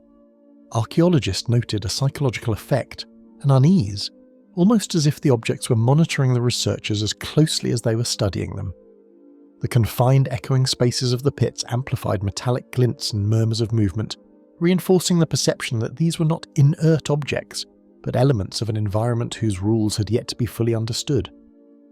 A discernible pattern appeared. Masks often aligned toward neighbouring artifacts or turned slightly along invisible axes, suggesting a form of order or design beyond immediate comprehension. Not all movements were uniform, yet the rotations showed repetition over time, hinting at an underlying principle or unknown influence. Some masks, when reoriented, faced each other or aligned with the edges of the pits, as though arranged to interact with one another silently. While no explanation has been confirmed, these subtle consistencies strengthened the impression that the objects were part of a system, ritualistic, environmental, or perhaps something entirely beyond contemporary interpretation. Continuous scrutiny confirmed that the masks' movements remained inexplicable, leaving archaeologists to ponder whether these objects were somehow imbued with a silent autonomy. Each recording session reaffirmed that the rotations were real, yet any attempt to identify a cause, human, geological, or environmental, proved inconclusive. The phenomenon persisted as researchers attempted to trace patterns, compare pits, and analyse artifact composition, yet the masks retained their quiet, deliberate unpredictability. For those who worked long hours documenting the bronze forms, the sense of watching and being watched grew, leaving an indelible impression that Sanxingdui held secrets beyond what could be measured or explained. Within the sealed pits of Sanxingdui, the bronze masks shifted with an imperceptible deliberation, as though guided by forces outside the reach of human understanding. The Hattusa Gate Resonance, Turkey. Stone blocks, meticulously fitted into towering gates, revealed subtle misalignments that seemed to shift under careful measurement, puzzling those who monitored the site. Each massive limestone piece bore evidence of skilled workmanship, yet small deviations appeared across multiple documentation sessions, prompting questions about the construction techniques employed by the Hittites. The gates themselves, once part of a fortified capital, seemed to interact with their environment in ways that extended beyond static masonry. Investigators began noting patterns in movement and response, raising the possibility that the architecture retained properties or forces that modern understanding struggled to account for. Lines of limestone, set with remarkable precision, transmitted faint oscillations that appeared only when certain thresholds were crossed. These vibrations were subtle, often registering as variations of a few millimeters under sensitive measuring equipment. The effect was neither constant nor predictable in isolation, yet repeated over time, it showed consistency. The pulses travelled through walls, floors and ceilings, suggesting that the builder's choices in stone placement, alignment and chamber proportions may have unintentionally or deliberately created an interactive system capable of producing these faint mechanical signals. Data from accelerometers and vibration sensors indicated repeating patterns, measurable yet inexplicable, confined to specific chambers and corridors. Seismographs captured rhythmic activity corresponding to human presence, though no external source could account for the exact timings or intensity of the movements. Graphical readouts showed minor fluctuations in amplitude, forming consistent signatures unique to particular areas of the site. These observations reinforced the impression that the Hattusa gates were more than inert stone. They functioned as part of a network in which structural geometry, material density and placement combined to generate phenomena that modern instruments could detect but not fully explain. Arches and passageways, designed with geometric exactness, channeled energy through walls and floors in ways that resisted simple structural explanations. The curvature of certain entryways and the angles of lintels aligned precisely with adjoining chambers, potentially amplifying low-frequency vibrations along specific paths. Observers noted that these resonances were not uniform. Some gates magnified sound and motion, while others remained strangely silent. The combination of symmetry, spacing, and material selection hinted at an advanced understanding of physical properties, suggesting that Hittite builders may have intuitively incorporated acoustic or vibrational effects into ceremonial or defensive architecture. Threshold stones occasionally produced a low, almost inaudible movement when disturbed, suggesting a hidden interaction between architecture and human presence. Step by step, individuals crossing certain doorways would trigger minute responses, detectable only through sensitive measurement, yet impossible to attribute to conventional settling or natural ground motion. These movements appeared selectively. Entering adjacent areas without crossing these stones produced no measurable effect.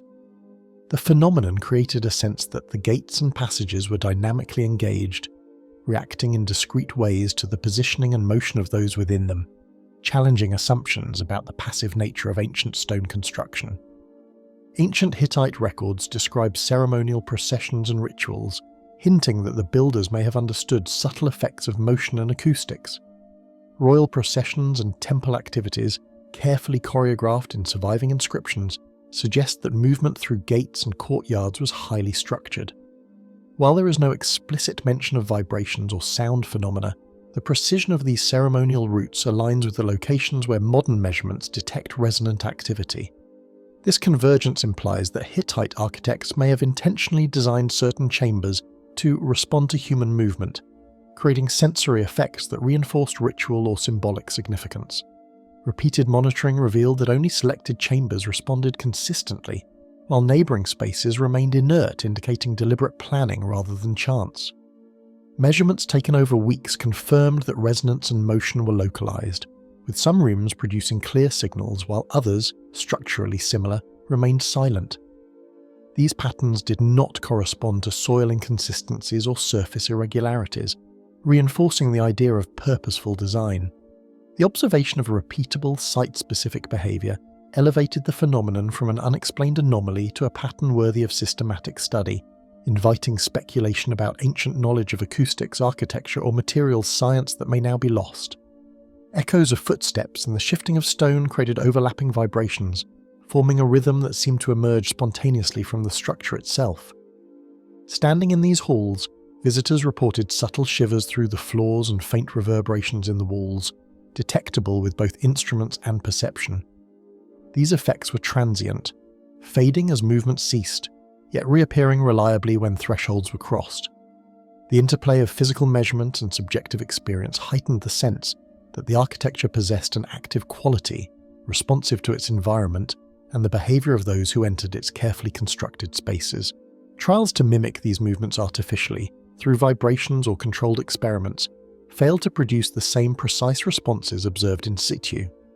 Mechanical shakers, weighted objects, and acoustic stimulation could imitate portions of the phenomenon, yet the characteristic timing, intensity, and localization remained elusive. Each experiment confirmed that the observed behavior was not random or merely the product of human error, but something intrinsic to the site's design.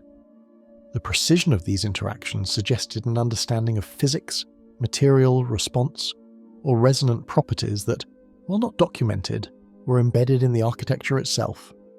Amid precisely aligned stone, subtle oscillations, and selective chamber response, knowledge and intent are suggested that remain imperceptible to modern analysis.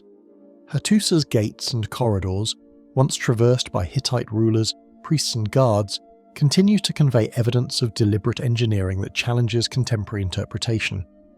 The combination of massive construction, carefully proportioned spaces, and reproducible vibrational effects conveys a sense of intelligence and forethought, as though the site was built to interact with human perception in ways not immediately measurable but undeniably present.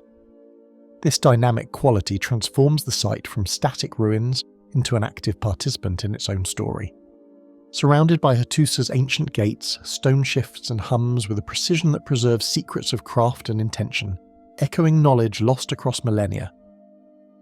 The Tiwanaku calendar platform, Bolivia. Precision instruments placed upon the ceremonial platform began to register subtle divergences, their dials and readouts slowly drifting in ways that defied immediate explanation. Surveying compasses wavered by fractions of a degree, and chronometers recorded small but consistent timing errors. The anomalies became evident during repeated measurements intended to map the platform's dimensions and alignment, revealing that even under carefully controlled conditions, instruments failed to maintain expected precision.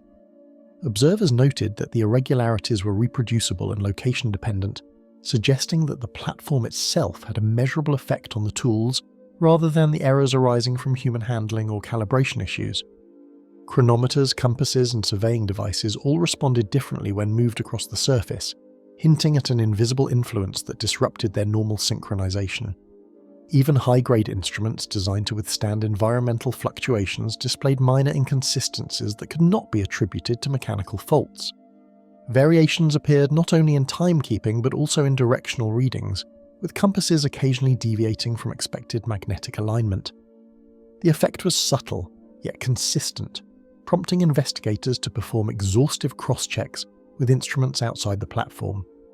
Each test confirmed that the anomalies manifested only when the devices rested upon the ceremonial stones, reinforcing the impression that the platform exerted a peculiar localized influence.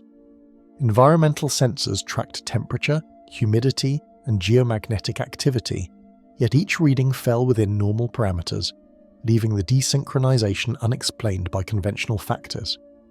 Careful monitoring ruled out local magnetic disturbances or atmospheric interference, while temperature fluctuations were minimal, with little variation over the course of the day.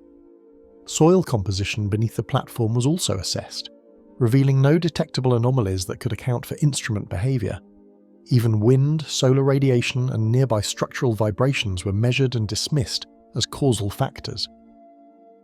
Despite this exhaustive environmental accounting, the instruments continued to produce discrepancies, leaving researchers with a phenomenon that resisted straightforward scientific interpretation.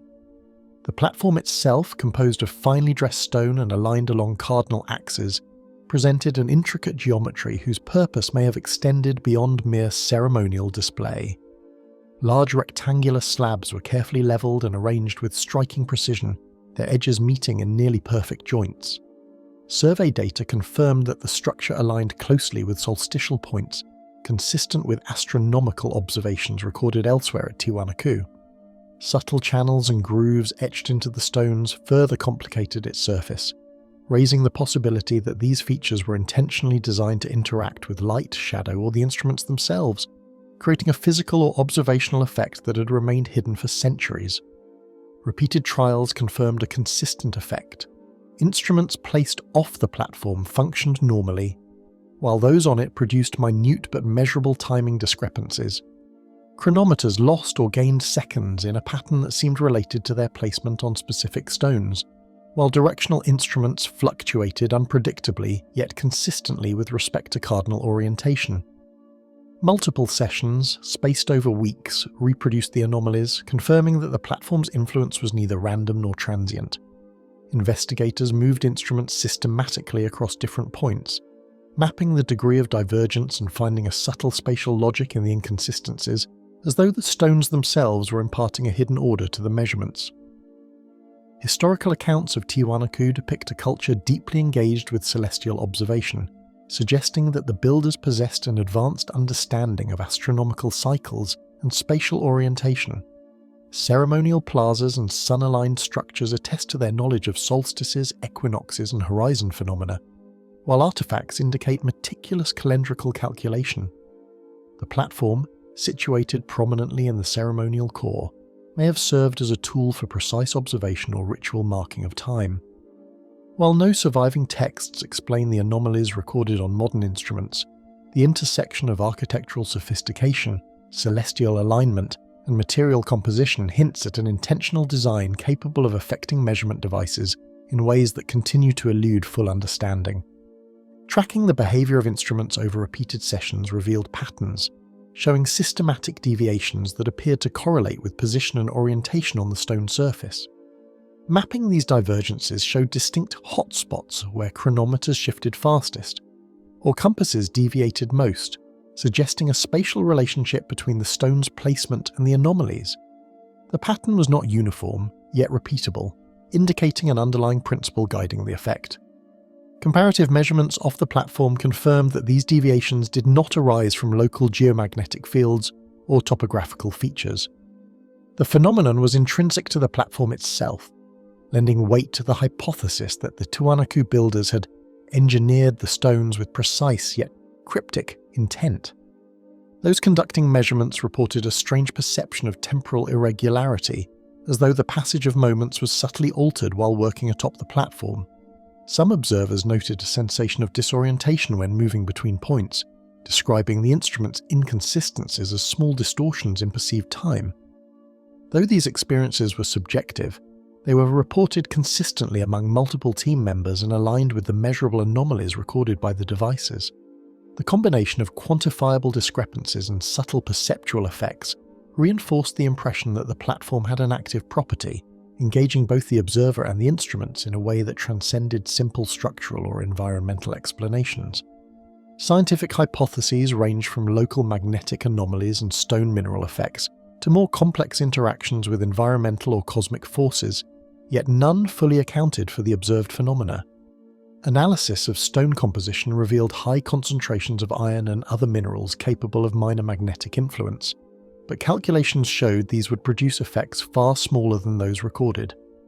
Consideration of high-altitude atmospheric factors, cosmic ray exposure, and subtle shifts in the Earth's magnetic field similarly failed to reconcile the discrepancies. Despite exhaustive testing, the cause remained unresolved, highlighting the platform as a locus of unexplained interaction between human technology and ancient architecture, a puzzle that resisted definitive categorization. Hands-on analysis revealed the platform resisted explanation, leaving researchers with a tangible sense of a site designed to interact with both tools and human perception in a way not yet understood. Chronometers and compasses, when placed strategically, continued to diverge. Directional and temporal readings produced reproducible yet baffling patterns. Scholars debated whether this was a deliberate feature of construction, a byproduct of material composition, or a manifestation of unknown environmental or cosmic principles. Whatever the mechanism, the platform's capacity to influence instruments remains a defining mystery, suggesting that Tiwanaku held knowledge and observational sophistication that modern science can measure but not fully interpret. Upon the Tiwanaku calendar platform, even the most precise instruments falter, hinting at a hidden order that bends measurement and time itself. The Great Zimbabwe Hill Complex sounds. Zimbabwe. Low, horn-like tones emerged from the stone enclosures just as daylight waned, reverberating through the hill complex in a manner that defied immediate explanation. The sounds were neither constant nor uniform, appearing sporadically yet predictably at dusk. Their deep resonant qualities carried through corridors and courtyards, producing a sensation that seemed larger than the physical structures themselves.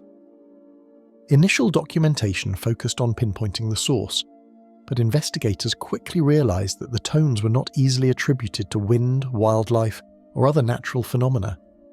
Even in complete silence, the notes persisted in discrete bursts, suggesting that the masonry itself played a role in their generation. Sensitive microphones and directional recording devices captured the sounds with precision, revealing tonal qualities and frequencies that seemed to originate from solid masonry rather than open air. Spectrogram analyses showed complex harmonic layers, with lower tones carrying farther than higher ones, creating a spatial effect that gave the illusion of movement. Multiple sensors placed around the complex produced consistent readings, confirming that the acoustic events were reproducible under similar environmental conditions. Investigators also recorded the faint reverberations within the interior enclosures, noting that sound reflections and amplifications occurred in ways that traditional models of stone resonance could not fully explain. Each evening, the phenomena appeared at roughly the same hour, producing patterns of duration and intensity that suggested a repeatable, site-specific cause.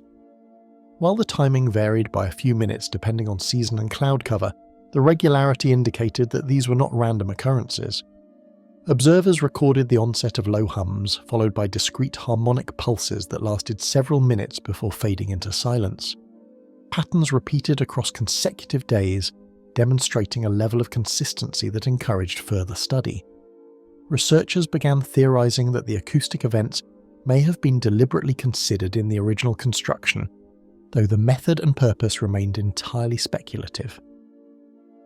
The walls themselves, built with tightly fitted granite blocks, displayed subtle curvatures and cavities that may have amplified or channeled the acoustic effects in ways not immediately apparent. Many stones had been shaped and placed with meticulous care, producing vertical and horizontal alignments that intersected at angles that seemed to focus sound. Interior chambers contained slight hollows or recesses, imperceptible to casual observation, that may have acted as natural resonators. Despite the simplicity of dry stone construction, the arrangement created a complex interplay between solid material and space, yielding acoustic phenomena that continue to baffle engineers and archaeologists alike. Wind, ambient temperature, and topographical shifts were carefully monitored, yet none could account for the emergence or consistency of the sounds, leaving natural explanations incomplete. Measurements of local air currents showed no sufficient movement to generate or amplify the tones recorded. Thermal sensors indicated stable temperature gradients, ruling out significant convection effects. Even during calm evenings with minimal environmental disturbance, the harmonic pulses remained, suggesting that external factors played at most a minor role. The phenomenon appeared intrinsic to the complex itself, tied to the stonework, layout, and spatial configuration rather than to any obvious environmental trigger. Historical studies of Great Zimbabwe emphasize its role as both a ceremonial center and a fortified complex, hinting that its construction may have intentionally incorporated features affecting perception and experience. Excavations revealed terraces, enclosures, and passageways that guided movement and framed sightlines, implying careful consideration of human engagement with the architecture. While no surviving records describe acoustic effects explicitly, the ceremonial and symbolic importance of sound in ritual and communal gatherings in southern Africa is well documented. This intersection of cultural function and architectural design raises the possibility that the builders might have recognized and perhaps utilized the resonant qualities of stone in ways now lost to history. Unexpectedly, the deepest tones often originated from interior enclosures with no ventilation or obvious openings, suggesting a mechanism of sound production that modern analysis struggles to identify. These areas, tightly enclosed and constructed with massive blocks, should have trapped or dampened ambient noise rather than projecting it. Yet recordings consistently showed that sound emanated outward with surprising clarity. Attempts to reproduce the tones artificially by striking walls or generating sound with instruments did not yield identical harmonic profiles, further reinforcing the uniqueness of the phenomenon. The complex itself appeared to act as both source and amplifier, confounding simple physical models. Observers reported a subtle disorientation when listening closely, as the harmonics seemed to move within the space, creating the sensation of sound shifting direction and depth without visible cause. Even when observers remained stationary, certain frequencies appeared to travel along walls or across courtyards. The auditory experience evoked unease and fascination simultaneously, emphasizing the active participatory quality of the complex. Field notes describe researchers pausing to confirm readings, often realizing that their perceptions matched instrument data in ways that could not be explained purely by architecture or environment. The phenomenon blurred the boundary between objective measurement and subjective experience. Field studies explored theories spanning stone resonance to microclimate interactions, yet repeated measurements confirmed that the effect could not be replicated outside the original structures. Some investigators speculated that the arrangement of blocks, angles of walls, and interior chambers might create natural harmonic resonance, while others considered the effect of subtle differences in stone density or porosity. Yet no combination of variables fully accounted for the precise timing, tonal richness, or directional qualities observed. Even modern acoustic modelling struggled to recreate the complex patterns. Each session reinforced the sense that Great Zimbabwe's soundscape was a property of the site itself, inseparable from the stones and their arrangement. The acoustic phenomena persisted across seasons, demonstrating that the complex itself was more than static architecture. It remained an active participant in shaping perception and sound. Field teams returned during different months, observing that while minor tonal variations occurred, the presence, timing, and character of the horn-like sounds remained largely unchanged. Instruments and recordings confirmed that the phenomenon was consistent over time, leaving no doubt that this was an intrinsic feature of the site. The enduring mystery highlighted the sophistication of the builders, whether intentional or coincidental, and emphasized the need for continued study of Great Zimbabwe's auditory dimensions. Encircling the hill complex of Great Zimbabwe, the stones continue to sing at dusk, producing tones that no modern instrument or theory can fully explain. The Saqqara shaft movement, Egypt. Laser measurements revealed subtle, almost imperceptible shifts along the interior walls of a sealed shaft, hinting at a phenomenon that seemed to defy expectations of architectural permanence. The readings, collected over consecutive nights, indicated that the limestone blocks comprising the shaft moved in minute but consistent increments. Each measurement, captured with high-resolution laser equipment, confirmed that the motion was neither a product of error nor a fleeting environmental disturbance. Investigators found themselves repeatedly checking and rechecking instruments, as if confirming the validity of the readings could somehow explain a process that stubbornly resisted conventional understanding. High-precision scanning devices were positioned at multiple points to document the movement, producing consistent readings that confirmed the walls were not entirely static despite the absence of human presence. The instruments recorded changes measured in millimeters, barely perceptible yet reproducible, showing that the stone surfaces subtly shifted along vertical and horizontal planes. Observers documented the changes meticulously, noting the alignment of reference markers and cross-checking against independent sensors. Even after repeated calibrations and verification, the shaft continued to exhibit the same slow, deliberate wall adjustments, leaving scientists both intrigued and cautious in interpreting the anomaly. Remarkably, the motion occurred primarily during overnight periods, suggesting a pattern linked to time rather than external disturbance, though no obvious environmental trigger could be identified. Measurements taken during daylight hours showed no comparable changes, and careful monitoring ruled out wind, temperature swings, or surface vibrations as possible causes. The temporal pattern suggested a process operating on a subtle cycle, perhaps linked to thermal gradients or subterranean microactivity, yet no pattern could be conclusively established. Night after night, the phenomenon persisted with a quiet regularity, offering tangible evidence of a subtle, ongoing dynamic within what should have been an inert, sealed structure. The shaft itself, constructed with finely dressed limestone and tightly fitted blocks, extended deep beneath the necropolis, its vertical walls rising straight and uniform, seemingly impervious to ordinary settlement. Each stone was precisely cut, with joints appearing seamless and unyielding. The shaft's design emphasized stability and permanence, attributes that made the observed micro-movements all the more puzzling. Structural assessments confirmed that the material and construction methods were consistent with known Old Kingdom techniques, with no visible defects or anomalies that could account for the measured shifts. The contrast between apparent solidity and subtle motion created a tension that permeated the research process.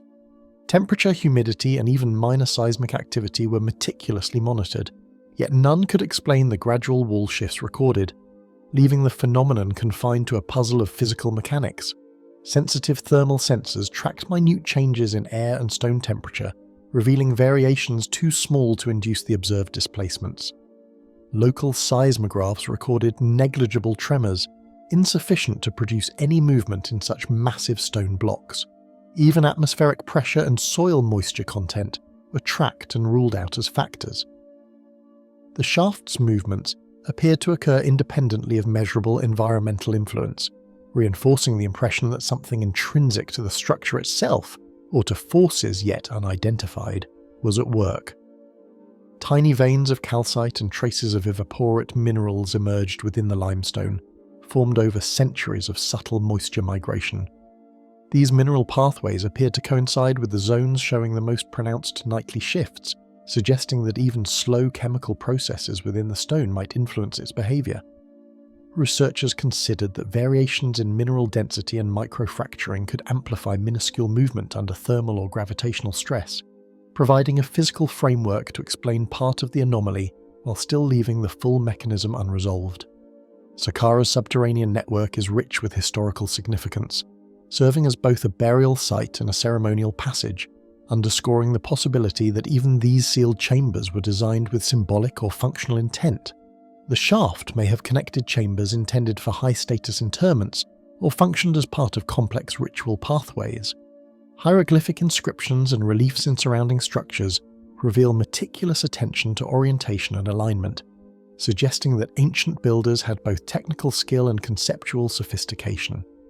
While no text directly describes structural motion, the deliberate construction and spatial context imply that the shaft was conceived with careful purpose, leaving open the possibility that the observed movements are a subtle byproduct of architectural ingenuity. From base to summit, the movements were not uniform along the shaft's height or width, suggesting localized forces or interactions between the stone blocks themselves, as if the structure had its own subtle internal logic. Some sections exhibited slightly more movement than others, while corners and junctions displayed particular sensitivity. Investigators mapped these variations, producing three-dimensional models that visualized the differential shifts. The distribution of motion did not correspond to cracks or weak points, nor did it reflect weight distribution in any obvious manner. The patterns hinted at hidden dynamics, possibly the interaction of stones under their own weight or minute geological factors that created a barely perceptible rhythm to the structure's behavior. While reviewing the measurements, observers described a disquieting awareness, a sense that the shaft possessed a latent activity that contrasted sharply with the expected stillness of sealed tombs. Researchers reported an almost uncanny sensation of presence, as though the walls themselves were aware of scrutiny, shifting in quiet response. The effect was subtle, felt more in the tension of expectation than in overt movement, and yet it reinforced the uncanny nature of the discovery. Notes from field teams describe a combination of wonder and unease, the realization that even perfectly sealed ancient stone constructions might conceal phenomena imperceptible to the naked eye yet undeniable when measured precisely. Scientific reflection explored multiple hypotheses, from microseismic shifts to thermal expansion, yet no single explanation accounted fully for the precision, consistency and timing of the movements recorded over repeated sessions. Some scholars proposed that diurnal temperature changes caused minute expansion and contraction of the stone, while others suggested that underground water flows or soil settling might play a role. However, quantitative analysis repeatedly demonstrated that these factors were insufficient. Each theory offered partial insight, but failed to fully explain why the movement occurred primarily overnight, or why it was localized in specific sections of the shaft, leaving the anomaly scientifically compelling yet unresolved. Ongoing verification showed that the shaft remained an enigmatic entity, with walls that moved in ways both measurable and mysterious, resisting categorization within known structural behavior. Repeated observation confirmed that these were not fleeting or isolated events, but an enduring feature of the subterranean chamber. The anomaly highlighted the limits of modern measurement against ancient engineering, underscoring that even in a controlled scientific environment, structures conceived thousands of years ago could still elude full understanding. The shaft persisted as a quiet, ongoing riddle, a testament to the subtle complexities inherent in Saqqara's architecture. Across the sands of Saqqara, the sealed shaft shifts imperceptibly, its hidden motion quietly challenging every assumption about stone, time, and permanence. The Mohenjo-daro Drain Network, Pakistan. A sudden draft brushed against the back of the researchers' neck as they crouched near a partially collapsed conduit, hinting that the city's ancient drains still carried hidden currents long after their original function had faded. The faint movement of air, almost imperceptible at first, suggested that the Harappan engineers had created something more than simple drainage. Every inhaled breath seemed to carry a whisper of the city's past, as if the stonework retained a memory of the water, the people, and the rhythms that once pulsed through these carefully laid channels. Hands traced the worn edges of terracotta pipes, fingers brushing against the smooth brickwork, while eyes scanned dark hollows where airflow seemed to emerge from no visible source. Dust motes swirled in shafts of sunlight filtering from cracks above, revealing currents that moved in unexpected directions. The researchers crouched low, adjusting their posture to examine inaccessible sections, noting where the airflow was strongest and where it abruptly disappeared. It became clear that these conduits were not entirely passive. Even in collapse and ruin, the network retained subtle vitality. Delicate anemometers and pressure sensors were introduced gradually, measuring subtle movements of air that seemed to breathe through the network with a rhythm all its own. Readings confirmed what the researchers had felt instinctively. The drains carried currents in ways that defied initial assumptions. Over multiple sessions, patterns emerged, including occasional surges and directional reversals, each carefully documented and mapped. The instruments offered reassurance that the phenomenon was real, but the network's behavior remained elusive, as though the Harappan engineers had anticipated forces that modern science struggled to explain. Unexpected surges of air darted along certain passages, vanishing just as quickly, defying assumptions that blocked or collapsed sections would render these drains entirely inert. In some areas, currents appeared to navigate narrow turns or gaps in brickwork, only to dissipate in segments where airflow should have ceased. Researchers attempted to correlate these anomalies with visible openings or structural defects, but the conduits seemed to operate according to rules hidden from view. Each fluctuation created the impression of a system operating on its own internal logic, a hidden complexity that survived millennia intact.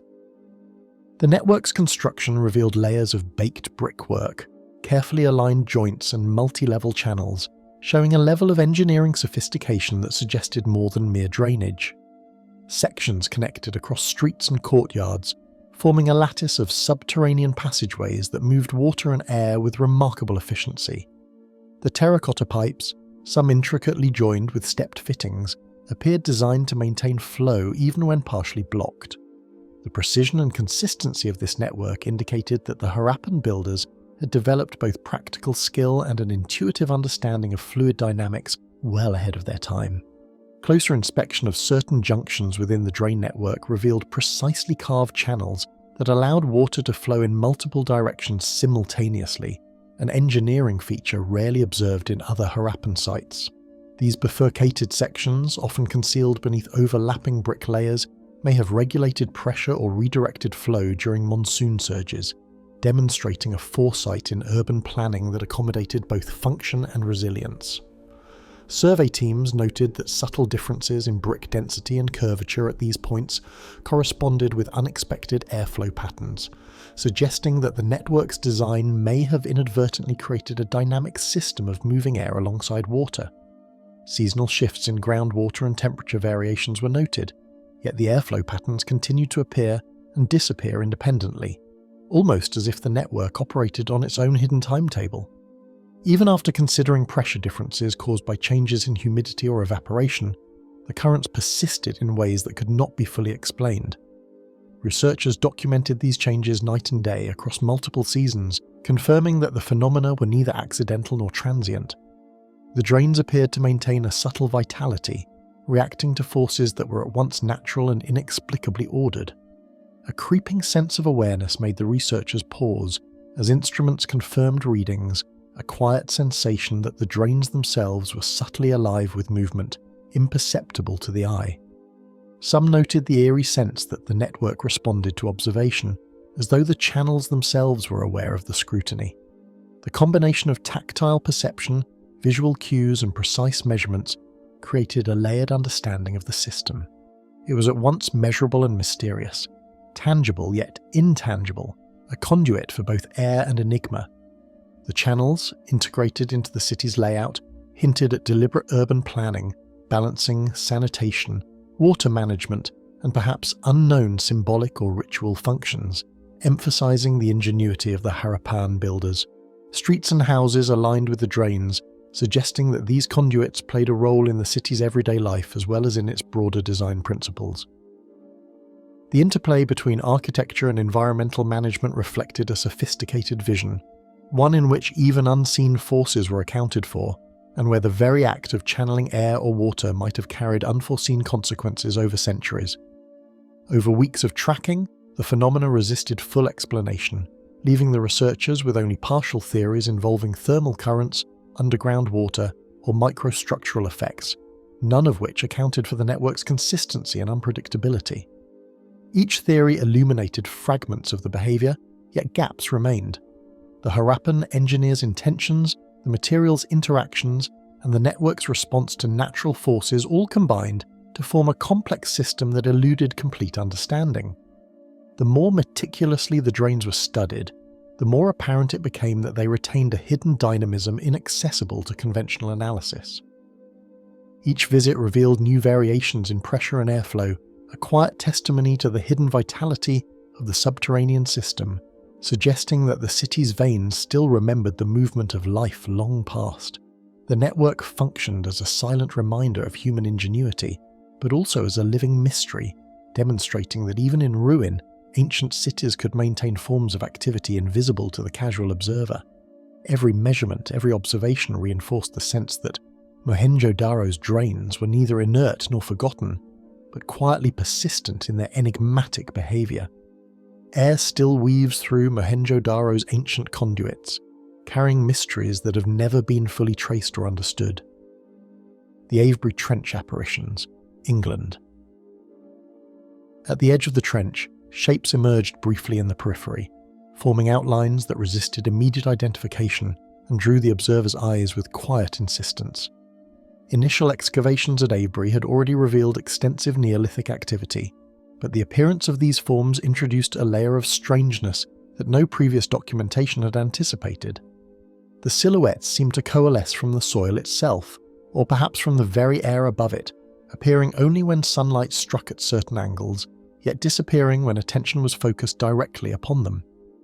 Researchers moved carefully, reluctant to disturb whatever subtle phenomenon was at work. Precision lighting cut through the morning haze, revealing patterns along the trench floor that seemed to coalesce and dissolve as the team adjusted their equipment.